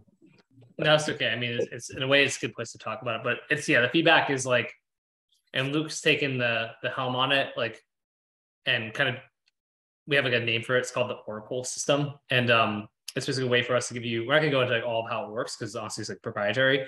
But it's not like, it's like methodology that we can use to give like very effective feedback, very like high level feedback, in a way that's time effective for us, so that we can, I don't want to get out, we'll talk about it later, but it's like it's very exciting. No one's ever done anything like it before. I think the feedback's going to be insanely good for people. But it's a really cool way we've developed it. All right, the final two are pretty fast, so good news. Number 4 is that, I think a mistake is not putting yourself out there enough and celebrating, wins, which comes back to maybe imposter syndrome and introvert syndrome. There's another syndrome we can talk about, as I'm playing with syndromes these days. And again, early on, you might not have ones, but even just contributing to conversations, like asking questions, being honest, being curious. This is something so important, where it's like, I was thinking about this with like Facebook groups or in a Zoom call, people just like sort of ask questions, or even for a big business owner, be like, hey, what about, have you tried this? Like, would this work? Like, because again, I made a whole reel about this yesterday. If you don't have that level of experience, if you're a rookie or a student or whatever, you don't have to come and be like, I'm an expert, do this, like, like a slick little wink and like whatever. It's like, you don't know, but just like being there, having conversations, being like known and seen, like there's countless times we've just seen that go so well for people, right? Like, and then I put here, I think it's a really good phrase, familiarity leads to opportunity, meaning like the more familiar prospective clients and other people are, even other copywriters who are going to end up getting to a place where they want to subcontract work, like familiarity, knowing your name, knowing who you are, leads to opportunity, right? And I think many of the people that today who are like, gurus or maybe like well-known in the copywriting community, they're well-known because they showed up, participated, shared, and worked hard earlier on in their journey. And then others started talking about them too. They were, because they were well known, people were familiar with them, they got more opportunities. They're like, oh yeah, I've seen your name in a bunch of places, I'll hire you. Like there's a familiarity bias, right? So like if Luke, Mario, and I all go apply to like the same, gig, and we're not like the reputations we have today, but like we're like, hey, in fact, but I do have a bit of reputation. Like people have talked about me. I'm active in the group. A few people have mentioned my name as that they've worked with me or something. And Mario and Luke don't have that. I guarantee you my copy samples could be the weakest, like significantly weaker than theirs. And I would be the one who gets hired because the person would be like, oh yeah, I've seen you around. I've heard people talking about you. Of course, there's like a point to this. If it was complete like gibberish garbage, that wouldn't happen. But like if it was like their copy was here and my copy was here, but they were familiar with my name, I get hired like 9 out of 10 times. Right? That's like it's so important to think about that. I was thinking about some of the people from the Copy Starter ecosystem, but like, like Grant Polson, when he first CA event, he bought a ticket too. He was active in the chat, all of that. We got him a job with Mike Geary and Ed Scow. Then he also got a job with Scott Phillips, and he basically started running Scott Phillips's business. But really it started because Grant was just so active in the chat. He was like just like an excited kid, right? Michael Roisin was active on calls, things like that. Ariba Ahmed, Gurleen Singh, I used to tell my Road to Billion, I always be like, Gurleen, right? And Rodrigo's on this call, Rodrigo Amato, like somebody who I like feel like is like basically just like I know I'll do things with Rodrigo in the future because like he was at one of our events, he's on Instagram, he replies to my stuff. So I'm like, I look at Rodrigo as like a friend. Like Rodrigo could reach out to me in the middle of the night and I would like stop what I'm doing to help him. We've only met in person like one time. Andrew Trackman, you're on like that list. Like Jazz Courtney's on that list too, right? Tamara, you're becoming on that list because you're active, you're showing up with stuff, you messaged me. Like that's the thing. Like all these people, Bashir, you're on that list, you email me, you do stuff, right? There's all these people because they're the people who are showing up and who are active. So again, familiarity leads to opportunity. It doesn't mean it happens overnight, but like it does happen. I mean, Nick Verge was on that list at one point. He's this kid, and then now like Nick's, a great friend and someone that we like do all kinds of cool stuff with. And then, as you get those wins, celebrate them too, right? I do the humble brag. Like some of you may have seen my Facebook post where it was like, I've got wins to share. Like, wow, and I basically shared this on Facebook, and you can see I got my nice likes, 125 comments, sharing all of that. And then you can do it in ways where you're humble, where you're like I put a line in this post where I'm like, now I know some people might not like it. I don't feel like I'm bragging, but it's Facebook and you guys are my Facebook friends and your friends are supposed to celebrate your wins, right? So I'd hope that you guys are going to do that and not, not think it's weird that I'm sharing. If you sort of say something like that, it disarms everybody because then they're like, oh, I don't be an asshole. Yeah. And they celebrate your win instead of being like coming from a place of like judgment or like, why are they talking about themselves?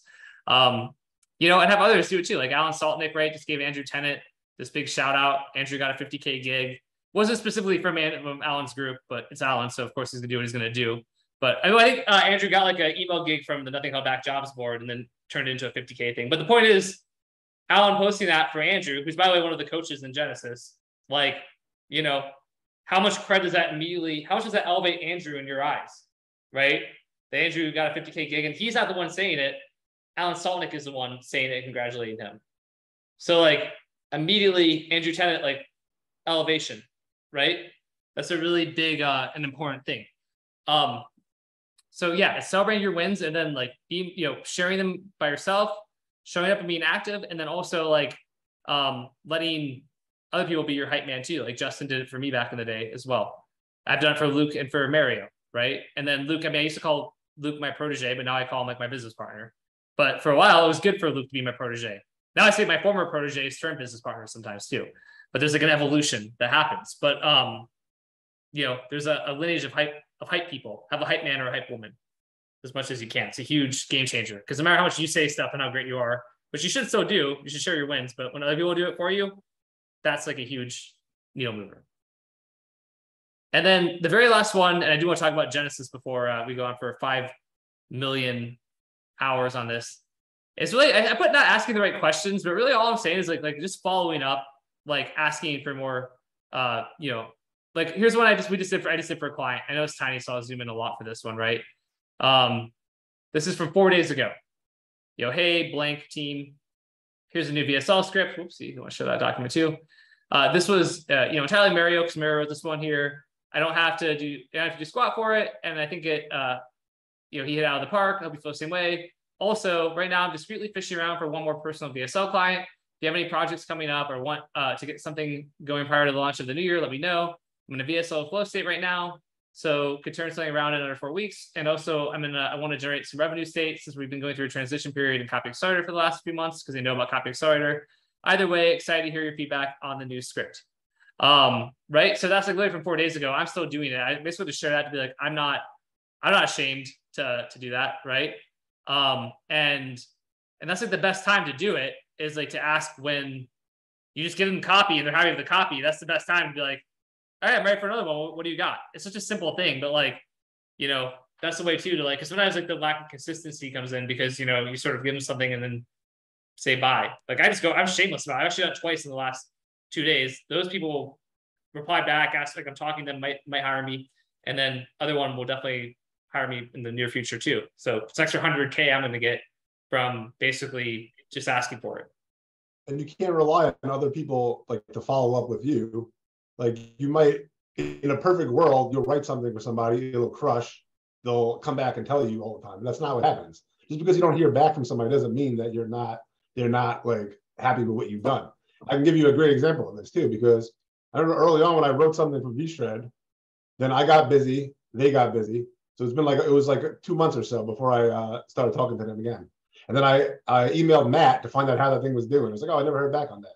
He goes, actually, it's doing really well. We have another project for you if you want.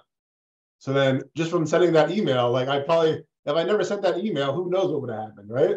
But since then, they've literally paid me hundreds of thousands of dollars and I've made them a lot of money just from like checking in and seeing how things work and seeing if there are other opportunities. Like obviously they're not going to think of me poorly for doing that. Obviously they're glad I did that because they had more work. They needed somebody they can trust to do. And I'm glad I followed up because it led to hundreds of thousands of dollars for me. So sometimes you just have to not just assume that you're going to be on people's top of mind, and you have to make sure that you are top of mind because there's a good chance that they really do need your help. Yeah, I would be wondering, has anyone else ever had that experience? Put in the chat if you had, of like where you follow up with a client and the client's like, oh yeah, it's going great. And you're like, oh shit, like you didn't tell me, you didn't reach out like to say, hey, this is going great. Like, has anyone else ever had that happen before? If not, no big deal, but I've definitely had it happen too. Thanks, Sam. Love you, brother. Good to see you. So he's a host and panelist. Okay. So not yet. Your time will come for us. And speaking of your time coming, that's where we do want to take a few minutes to talk about Genesis as promised, right? So Genesis is our mentorship program that we have created. It is a monthly program. And I'll put the sales letter link in the chat, but you get weekly training on skill set. You get weekly training on getting clients, like live trainings. You get weekly feedback, which we know is extremely important, as we talked about. We didn't talk about feedback in here to set it up for Genesis. It's like feedback is how you get better, right? We'll help track your progress with the feedback. Kind of, we talked about how tracking stuff is important. Like we'll track it with you in Genesis. We have monthly contests where the top 5 people will get shout outs and recognition from us. Plus the first contest we're doing, the top 5 people will all get $500 email creative gigs. Plus number 1 gets automatically upgraded to Copy Starter Pro for a month. But these contests are all about recognition, getting your name out there, having us out there being your hype man, shouting out your praises or, and all of that. You also get with Genesis, a customized roadmap depending on which phase you're in, where we'll basically do onboarding calls. This program starts on Monday, and we're going to do like onboarding calls for basically have you identify which phase you're in. We'll have like an intake thing for that. And then we'll do different onboarding calls for each phase. And then we'll basically give you a customized roadmap depending on where you are today for where you need to, where you can be in 90 days from now. And then where you can be in 6 months from now and then 12 months from now. And like the game plan to follow. And so you'll have a roadmap to follow because that's what so many people are missing too. They're missing a roadmap. They're missing guidance, all that kind of thing. You also get access to our massive library of like archive from Copy Accelerator, 3+ years of calls. And basically every training that we did in Copy Accelerator up until the end of October will be in there, including call recordings. I see Nick yawning on camera. Fuck you, Nick. I'm just kidding, Nick. I just wanted to mess with you. But really, like, to be honest with you guys, I want Luke and Mario to talk. You've heard me talk about it a lot. Some of you, like, this, to me, the whole goal is truly to build the last program you would ever need as far as copywriting goes. And really to build the best program that's ever been built too. But there's a lot of people coming for the bag now. There's a lot of people who are like doing copywriting mentorship programs and trainees. And it's like, most of them, by the way, like I trained them. So it's kind of funny, but it's cool. Good for them. If you want to do that too, after you go through this, God bless you. But like, the point is, like, this is literally the end all be all. It's everything you need. It's like what we would like, if we could build the perfect program to train somebody no matter which phase they're in, to get them to where they're leveling up quickly with income, mindset, skill set. Really, it's like biz set, skill set, mindset. We almost talk about it that way, right? Level you up as fast as possible and as effectively as possible. Like, Genesis is what it is. And it's an ongoing organic thing too that we'll keep making better. So I'm going to put a link to the sales letter. The one thing the sales letter doesn't talk about is this archetype or the phases and the roadmaps, because we sort of had that realization recently and realized how important that was to work that in. Because we sit around talking about this stuff together because we obsess over it. But I want you to join if you're on this call and it's a good fit for you, and it probably is for most of you. It's $497 a month, but we can get you which by the way, it's basically the replacement for Copy Starter Lite, which was $1,650 a month. So it's like more than $1,000 a month less than that. Trying to get a price point where it might hurt a little bit for some people, but it should hurt a little bit because I want you to be committed to it. It doesn't hurt. I thought about making it less, right? But if it doesn't hurt you a little bit, then you're not going to commit to it. You're not going to care enough. You're not going to get the results you want. We need it to hurt a little bit. But at $497, it's also saying that most people can take that leap and make that leap. And when you do, you've got the three of us here obsessing over your success. Plus, not just us actually, but a bunch of other A-listers we're bringing in, incredible like coaches who are going to be doing the feedback, leading trainings, all that kind of stuff too. It's just monthly. You're not locked in for a year. You can cancel anytime, more or less, right? You come in for a month and that's it. No problem. But Copy Starter, we did a year commitment, but I didn't want to do it with this because my goal is that you just get such unreal progress and skill development and probably income development, or you have a path to that so quickly and you see everything, and it's like you go from living life in high speed to like slow motion, like the Matrix, right? You can see how the inner workings of how all this works, and you're able to actually you want to keep going. You want to keep going with us. So Mario and Luke, I'll put the link to it in here, but you guys want to chat about it for a second? Yeah, I mean, the only reason I got involved with this, like I was perfectly happy being behind the scenes, just writing copy. I loved the life that I was living there. Then when I saw you guys had the idea for this, something that was really going to change people's lives, I was like, all right, this is something that I wish I had 10 years ago, because I would have been probably retired by now and not be writing copy anymore, right?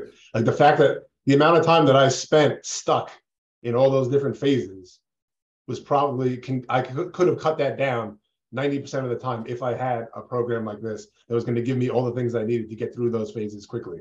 And that's the thing about Genesis. Like, it doesn't matter what phase you're in right now. We don't care if you're starting from phase 1 or phase 5. What we do care about is that you don't spend any extra time in each phase than you have to.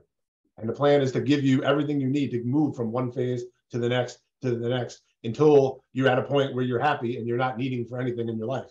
Then when you get to $15,000, $20,000 a month, then it's fine for you to decide if being a copywriter is what you want, or if you want to move on to other things. But at least you'll be making that decision from a place of comfort and like satisfaction in your life. You're not jumping from thing to thing because you like still looking for the answer. You'll know that no matter what happens in your life, you can always go back to making $15,000, $20,000, $25,000 as a copywriter. And then no matter what happens, like you're pretty good. So I think that's an important security blanket to give people. And it's going to take work to get there, but anybody who wants to put the work in to actually get good at this, Genesis is probably the best thing that I've seen to get you there, because we know what it takes to get there. It's not a coincidence. It's the fact that we know we've been through each one of those phases. We know what it takes to move you from one phase to another. And the stuff is in the program only because it actually helps. That's why we put it in there. Yeah, 100%. And Luke, I want you to speak to the feedback in a second. I know Sean asked a question, but it really is such a good skill to have. I mean, you saw that email I mentioned where I talked about the client was like, hey, if you want to hire me for another VSL, even like with me, because we had Copy Starter Lite, which was $1,650 a month with a year commitment. And then I'm basically like, hey, I'm going to get rid of this and do Genesis at $497 a month. We're revamping Copy Starter Pro. basically, yeah, there's really big changes happening. So like even personally, like I was getting a nice chunk of cash flow from Copy Accelerator and this higher ticket stuff. And I'm like, all right, I want to build something different. So my cash flow went down. So even for me to be like, hey, like random people, like anyone want to hire me for VSL, and then have like I have a call at 2 p.m. today with somebody who was like, oh fuck it, I just paid 50K for VSL. I'm like, great, right? All right, cool, there's 50K. The people that I followed up with, that's 50K. The other person I followed, that's another 50K. Now I'm not saying I'm going to make 50K right away. That's what I happen to charge, or sometimes more. But like the fact of knowing, like if I'm like, even for me, like cash flow, I just love having the skill. It's like, thank God, right? Thank God having that skill so that you never have to stress. If you ever do get like a whole, like having copywriting as like a skill to fall back on to make 15, 25,000, whatever it is a month, is a really nice, it's a really nice fallback. It's a really nice fallback. Like, oh, I'll never be homeless. And not only will I never be homeless, I'll never not live in a nice home. You know, that's a nice thing to have. But with that being said, yeah, Luke, I'd love for you to speak on feedback. Sean kind of asked how much your personal copy critique will you receive each month? And if you've got questions about Genesis or on the call, so feel free to put them in the chat too. But Luke, go ahead. Yeah, so for the feedback system, so to answer your question, Sean, you'll be able to get, it's pretty standard. You'll be able to get you get feedback each week, one piece of feedback each week. And we may eventually roll out something where you can get more of that.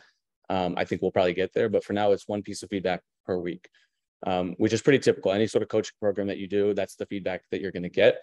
And realistically, the whole point of the feedback system is, even when you do hire like a personal coach or somebody like that, even when you do some sort of coaching program, a lot of the feedback that you get is sort of like, it's ad hoc. It's sort of like, here's feedback here, here's feedback here. You don't have a structured system to improve your skills. And this is what we've been mapping out.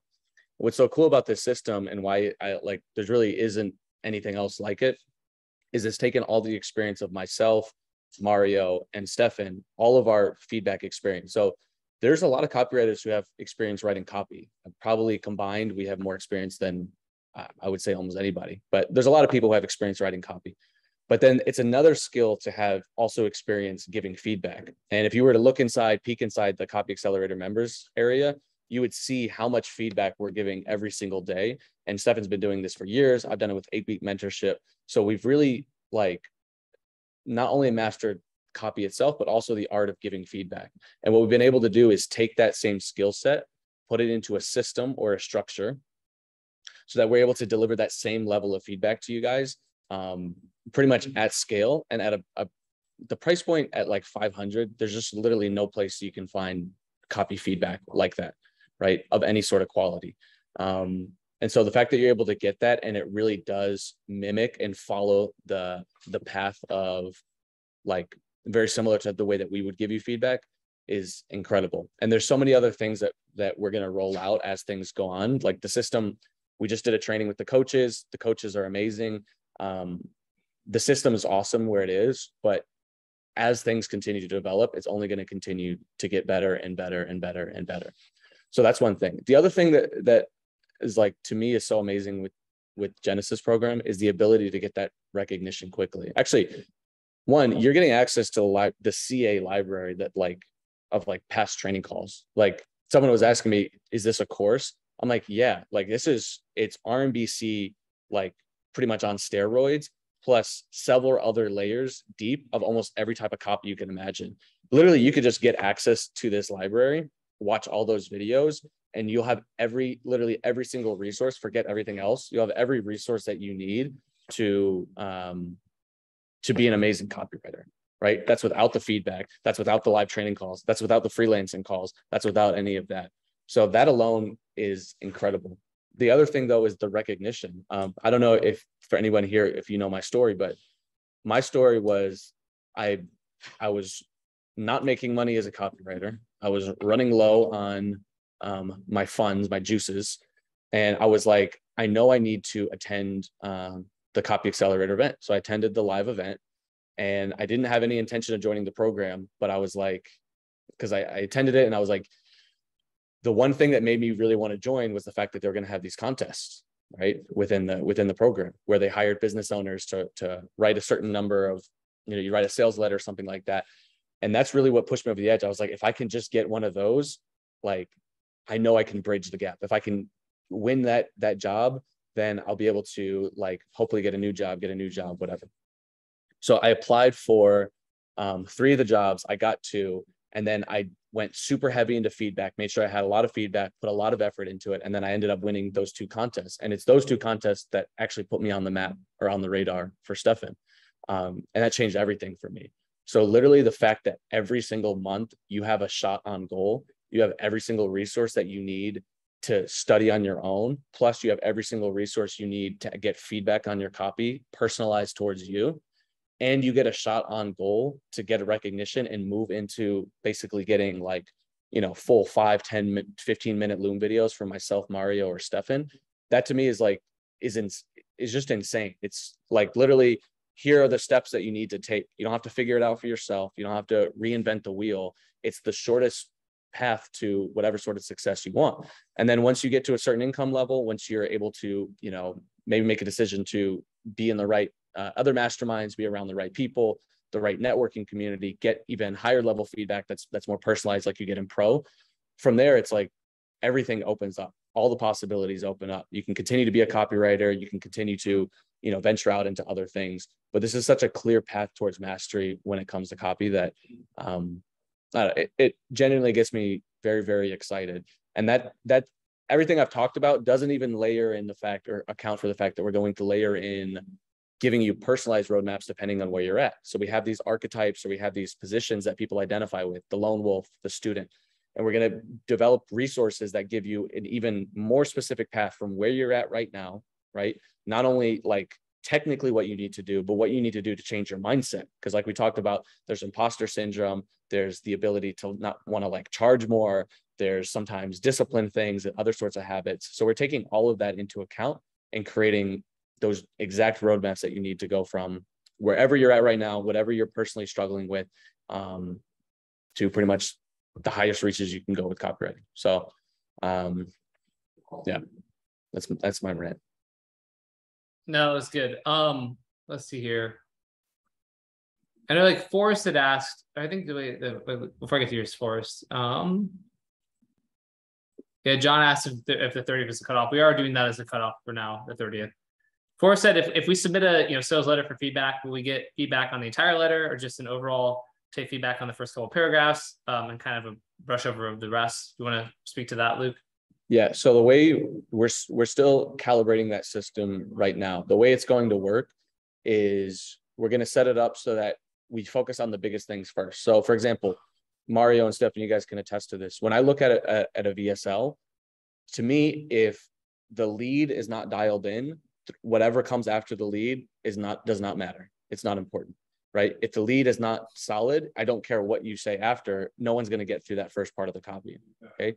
The other thing that's important is the mechanism. If your mechanism is not new, interesting, and simple, then everything else that you say around it isn't actually going to matter. Okay. And then the next biggest needle mover is probably the headline. If there is a headline, right? Getting people into the copy and into the lead. Those are the 3 biggest points. So the way we have it structured is you're welcome to submit longer form copy. If you submit that longer form copy, the coaches, the way they're being trained is to focus on, is your lead dialed in? If not, then we're just going to focus on getting your lead dialed in. And that's your work for the week. Then we're going to go to, all right, maybe your lead is perfect. How's your mechanism? Is your mechanism dialed in? If it's not dialed in, we're going to focus on that. How's your headline? If those things are covered, so basically, if your lead needs to be dialed in, that's where we'll put all our attention. If your mechanism needs to be dialed in, that's where we'll put the attention. And then if your headline needs to be dialed in, that's where we'll put the attention. If all those things are at a good level or passable level, we'll continue to give you feedback all the way through the story, structure-wise, making sure the emotion is there, making sure your close is solid, making sure you're adding in the elements from RMBC. So will you get point by point an hour critique of every single line in the letter? No. But even when Stefan and Mario and I give feedback to the people in CA Pro, we don't do that either unless the lead and the mechanism and some of these bigger pieces of copy are more dialed in. And the goal is not only to give you feedback like fix this, but to give you like targeted, tailored resources to fix those areas. Like, for instance, some people might struggle with having a rhythm and a punchiness to their copy, right? It's a very micro sort of thing. Not only will you get feedback on, hey, you need to fix this element, but you'll have you'll have additional resources to help you practice that skill and to get deeper explanations on that. So hopefully that answers your question for like overall script. Yeah, that's good. I think that's a very good in-depth answer. I mean, seriously, this feedback system is really, really special. And, you know, a few other things so basically like, I'd like for people to join today, of course, and like right now, but you know, then basically the program starts on Monday. You're not gonna get billed again until the end of November. But right away you're gonna get the foundational 15, which is something we had in for Copy Accelerator members. We still have it. Where basically it walks you through RMBC, emails, like headlines, subject lines, ad creatives. There's a module on getting clients, all this kind of stuff. And it's like could be like $1,000 course on its own, but you get that instant access. I mean, this is like in-depth trainings, like videos we did, like where I taught high-level people about RMBC. Yeah, Fascinations is in there too. And basically like, you know, in-depth trainings we did on this stuff. And then like you're getting, you know, you get instant access to that, instant access to the Facebook group, which is already super active with people. And yeah, and then, but we're cutting off enrollment on Monday or Sunday night. So to me, I like might as well just do it now and get this extra bonus so you hit the ground running come Monday when we launch. The other thing, well, yeah, and when you join, you're going to get, you know, probably even more attention in this first cohort as we start to roll everything out. The other thing is, yeah, that's true. One of the things that I know, because I know I have so many, you know, how many of my friends I've tried to get into copywriting and told them what to do. Like literally all the advice that I've given to my close personal friends and family is exactly what's inside of Genesis. One of the things that I've realized people struggle with is like, maybe you don't even have a client. You're in the learning phase or you're in the first phase and you don't have a client. Our goal is to get you clients like right away, pretty much. But even for those, let's say like you want to master different areas of copy, but you don't have that, right? So what's the advice everyone gives you? Everyone tells you, oh, go to ClickBank or go here and write a sample email or do something like that. I don't know about you. But like for me, writing in this vacuum of just like making something up and like writing it, that's never been interesting or helpful to me. I couldn't get my mind around that. So one thing that we're going to have in addition to feedback is an ability for like, let's say you don't have an email client, you'll have email prompts in there and the coaches will be trained to give you feedback on that. So you can continue to practice all types of copy, leads, fascinations, emails, YouTube ads, Facebook ads, and you can get a taste of all these different types of copy without really necessarily having to have a client. Obviously, if you want to submit your client work, the system is designed to help you handle that, but it's also designed before you even have those clients, or if you just want to try a different type of copy so that you feel well-rounded, you have the ability to do that as well. And there's another question too, I think got missed was, I think, is it Piet Marie? I think that's right. And it says, how does the Genesis process approach help people overcome mind blocks and mind mess? Is it just part of the process? And so we're also developing some like, you know, there's going to be some pretty robust stuff in there. But as part of these roadmaps that we're putting together based on where you're at or what sort of archetype you are, we already know what mindset blocks and what mindset blocks hold people back and specific ways to address those, both in terms of like actual work with your mind, but also with the actions that you need to take to help, you know, create new reality. So all that stuff is being taken into an account. Yeah, absolutely. So I know there's a question on the call. So for people who watch the replay and aren't looking at the chat. So the main skill set calls are Mondays at 10 Pacific. Everything's recorded, of course. We have our freelance training calls are Thursdays at 10 Pacific. For the feedback, you get that's sort of basically you have to get a call for it. You submit, basically we have each person has like a Google Drive. You've got a tracker, you fill out a form, you submit copy, relevant details. The coach goes through, reviews it, kind of goes through and has all the elements to be looking at, does like the Loom video for you, has additional resources that they give to you, like follow-ups and next steps, all that. So, which by the way is how we do it in Copy Accelerator Pro. We shoot Loom videos and things. And it's by far the most efficient way and frankly better. See you, David, he said bye. So yeah, one other thing we are doing that we probably should have mentioned, like, you know, when there's double the people on the call, is we are doing where anyone who does grab Genesis today, enjoys today, we're going to do a kickoff call tomorrow. Not a kickoff call, but like a basically a roadmap call. Like it's kind of different than the roadmaps we're going to develop, but it's basically like get you wins as fast as possible. Kind of like talk like personal consulting type of call tomorrow. We're doing that at 11 a.m. Pacific. So really it's like and frankly, so I'll be honest with you, right? Nobody on this webinar that we're doing called webinar has bought, like currently I think we've had like 10 people join between yesterday and today. So like it's going well, but like, if you want to have that time with Luke, Mario, and I tomorrow, then you need to get in before end of day tomorrow, or before it starts tomorrow at 11 a.m. And if you do that, we're going to do a call where we can go through like your personal stuff, help you figure out where you are, where you need to go, and really just get you some one-on-one attention, because it's probably going to be like, I don't know, not a lot of people on that call, frankly, in a good way, right? Because like we can really work with you. So that's basically got to be in by end of tonight, tomorrow morning at the latest for that, for those who watch the replay. And we'll send out an invite for that. Mary, anything else? Is there anything else in the Q&A here? Steven, we'll figure that out. I know, because that's the one issue of those calls is everyone who was already bought. It's like, why don't I get to be in that call? We already did the one kickoff call before. We'll figure it out, Steven, for people who already bought. But yeah, any other questions people have about Genesis before we wrap this up here? You're welcome, John. John said, thanks for this. I know these things always go longer than I think they're going to. I don't mind at all. I love it. But like, I'm always like, it'll be like an hour. And then it's like, not an hour. Can I start with monthly and then convert to into a full year by paying the remaining? Yeah, that's fine, Shubham. Like it's like, if you want to do the tax break or whatever it is. So yeah, start off monthly, and then you can be good customer support. So if you want to like obviously if you go for like 11 months and you're like, oh, I'm going to pay for the 12th month, so it's paid in full, I want the discount, because there's $1,000 discount if you pay in full, right? But if you did like a month or two and wanted to switch, just hit up our team about it. We're pretty flexible. I mean, our goal is we want you to, nice, Greg said I'm in, awesome. Greg Rizzo, we're happy to have you. And yeah, our goal is we want people to be in the program for the long run, and like we want to get you wins. I mean, we want you to have like an ROI as fast as possible.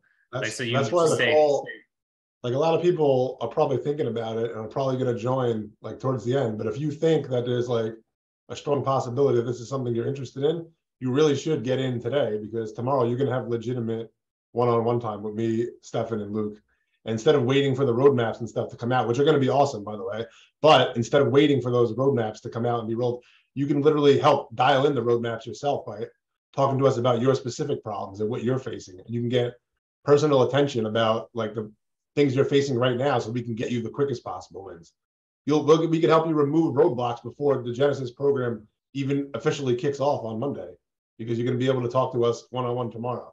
And we're going to give everybody the right time, the time that they need to actually get real results. Because you could ask anyone who was on the first call that we did, people loved it, and they said they had breakthroughs already. And that was before the program even officially started. So yeah, that first call we did, like it was I got a bunch of wins for people. And I saw Greg, I see you. I see Jack Wu. Good to have you there. And with us, Laird, I see your sign up right now, which is awesome too. Andrew said first call was freaking awesome. And just really, really pumped about that. So yeah, if you want to be with us, tomorrow for that, I probably should have mentioned it earlier, but some people, if someone watches the replay or whatever it is, I'll mention my email list too, but I think it'll be pretty intimate. Cool. Yeah, shoot them. I would. Again, I love all those people. I just think if it depends what you want. I mean, for Troy, if you want to do email list management, that stuff's great. I love Troy. He's, like former student, like and friend.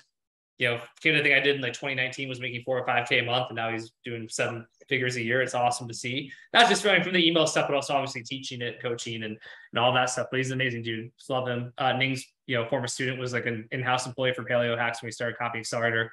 Or started with Copy Accelerator, and we got a bunch of cool wins, and glad to see him flourishing too. So all kinds of good programs there, but I don't know. I can plant my flag that between me, Luke, and Mario, I just, like I said, there's just nothing's gonna be better or more intentional. We're not doing this as like a lifestyle make money thing. We're doing this because we're like fucking obsessed about it, right? If that's what you like obsessed. Like you should see Luke's like a mad scientist of like shit scribbled on walls and stuff, like obsessed with like making this the best. And frankly, all the extra competition in the marketplace is like amazing. It's a good thing because now we're even more obsessed. Like I was messaging the guys in bed last night, sending them voice messages that I read a book about like product development and stuff. Because I'm like, what about this? What about that? By the way. He was reading 2 books at the same time. I was reading 2 books at the same time. It's a magic trick of mine. But like, I'm like we're obsessing over this, right? It's not just, and we're building it in a way that's sustainable. So it's not like we're obsessed now, we're gonna get shiny object syndrome. Like, yeah, we have Copystarter Pro and labs, but like this is saying we're building. That's one of the reasons why, look, we'll be on calls. We'll, especially at the beginning, but then, once a month at least we'll be on calls. We'll be periodic. We'll be overseeing. We're gonna constantly working on it. We're also bringing in other A-listers and other high-level people to do the feedback. So that is a long-term sustainable thing, so that you get success at the beginning and you keep getting success. The program only gets better. That's the thing, the mistake I made. I'm going to end this in a second because I got to go jump on another call actually with people that I'm mentoring. But like Copystarter Lite was great, but then it's sort of like, I learned so many lessons. I can take all the good I did. I mean, we God, the amount of people whose lives we changed is like unreal. But I also took all of the the things that we fucked up on, and then I make sure we don't fuck up with this new version. So it's going to be incredible. So yeah, join before 11 a.m. tomorrow. I'm going to, if anyone needs the link one more time, I'll put it in the chat. But Luke, I'll make one of you guys hosts in case one of you wants to stick on for. Actually, we can wrap it up. I think this is a good amount of time. So, yeah, thank you all for the labs call. So, oh yeah, shit, perfect. To get some of you guys good, and then get you up into CA labs, because we have a lot of work for copywriters right now that we're that's true. We're incentivized to get you really good because we need good copywriters. That's why we're doing the program, really. Yeah, it's actually a really big point too. Yeah, 100%. 100%. All right, cool. Well, hey, thanks everyone for joining us. I'll send a replay to my email list later today as well. And yeah, we'll go from there. But everyone, thank you. Email me if you have questions about Genesis. Feel free to email me. You should all have my email list or my email if you're on this webinar. And we'll see all of you there. Thanks, Nick, for sitting behind Luke creepily. It's a good leap. It's a good leap, Greg. I'm really confident in this program. It's really really excited for it. So, all right. Thanks, everybody. We'll talk soon. Okay, bye.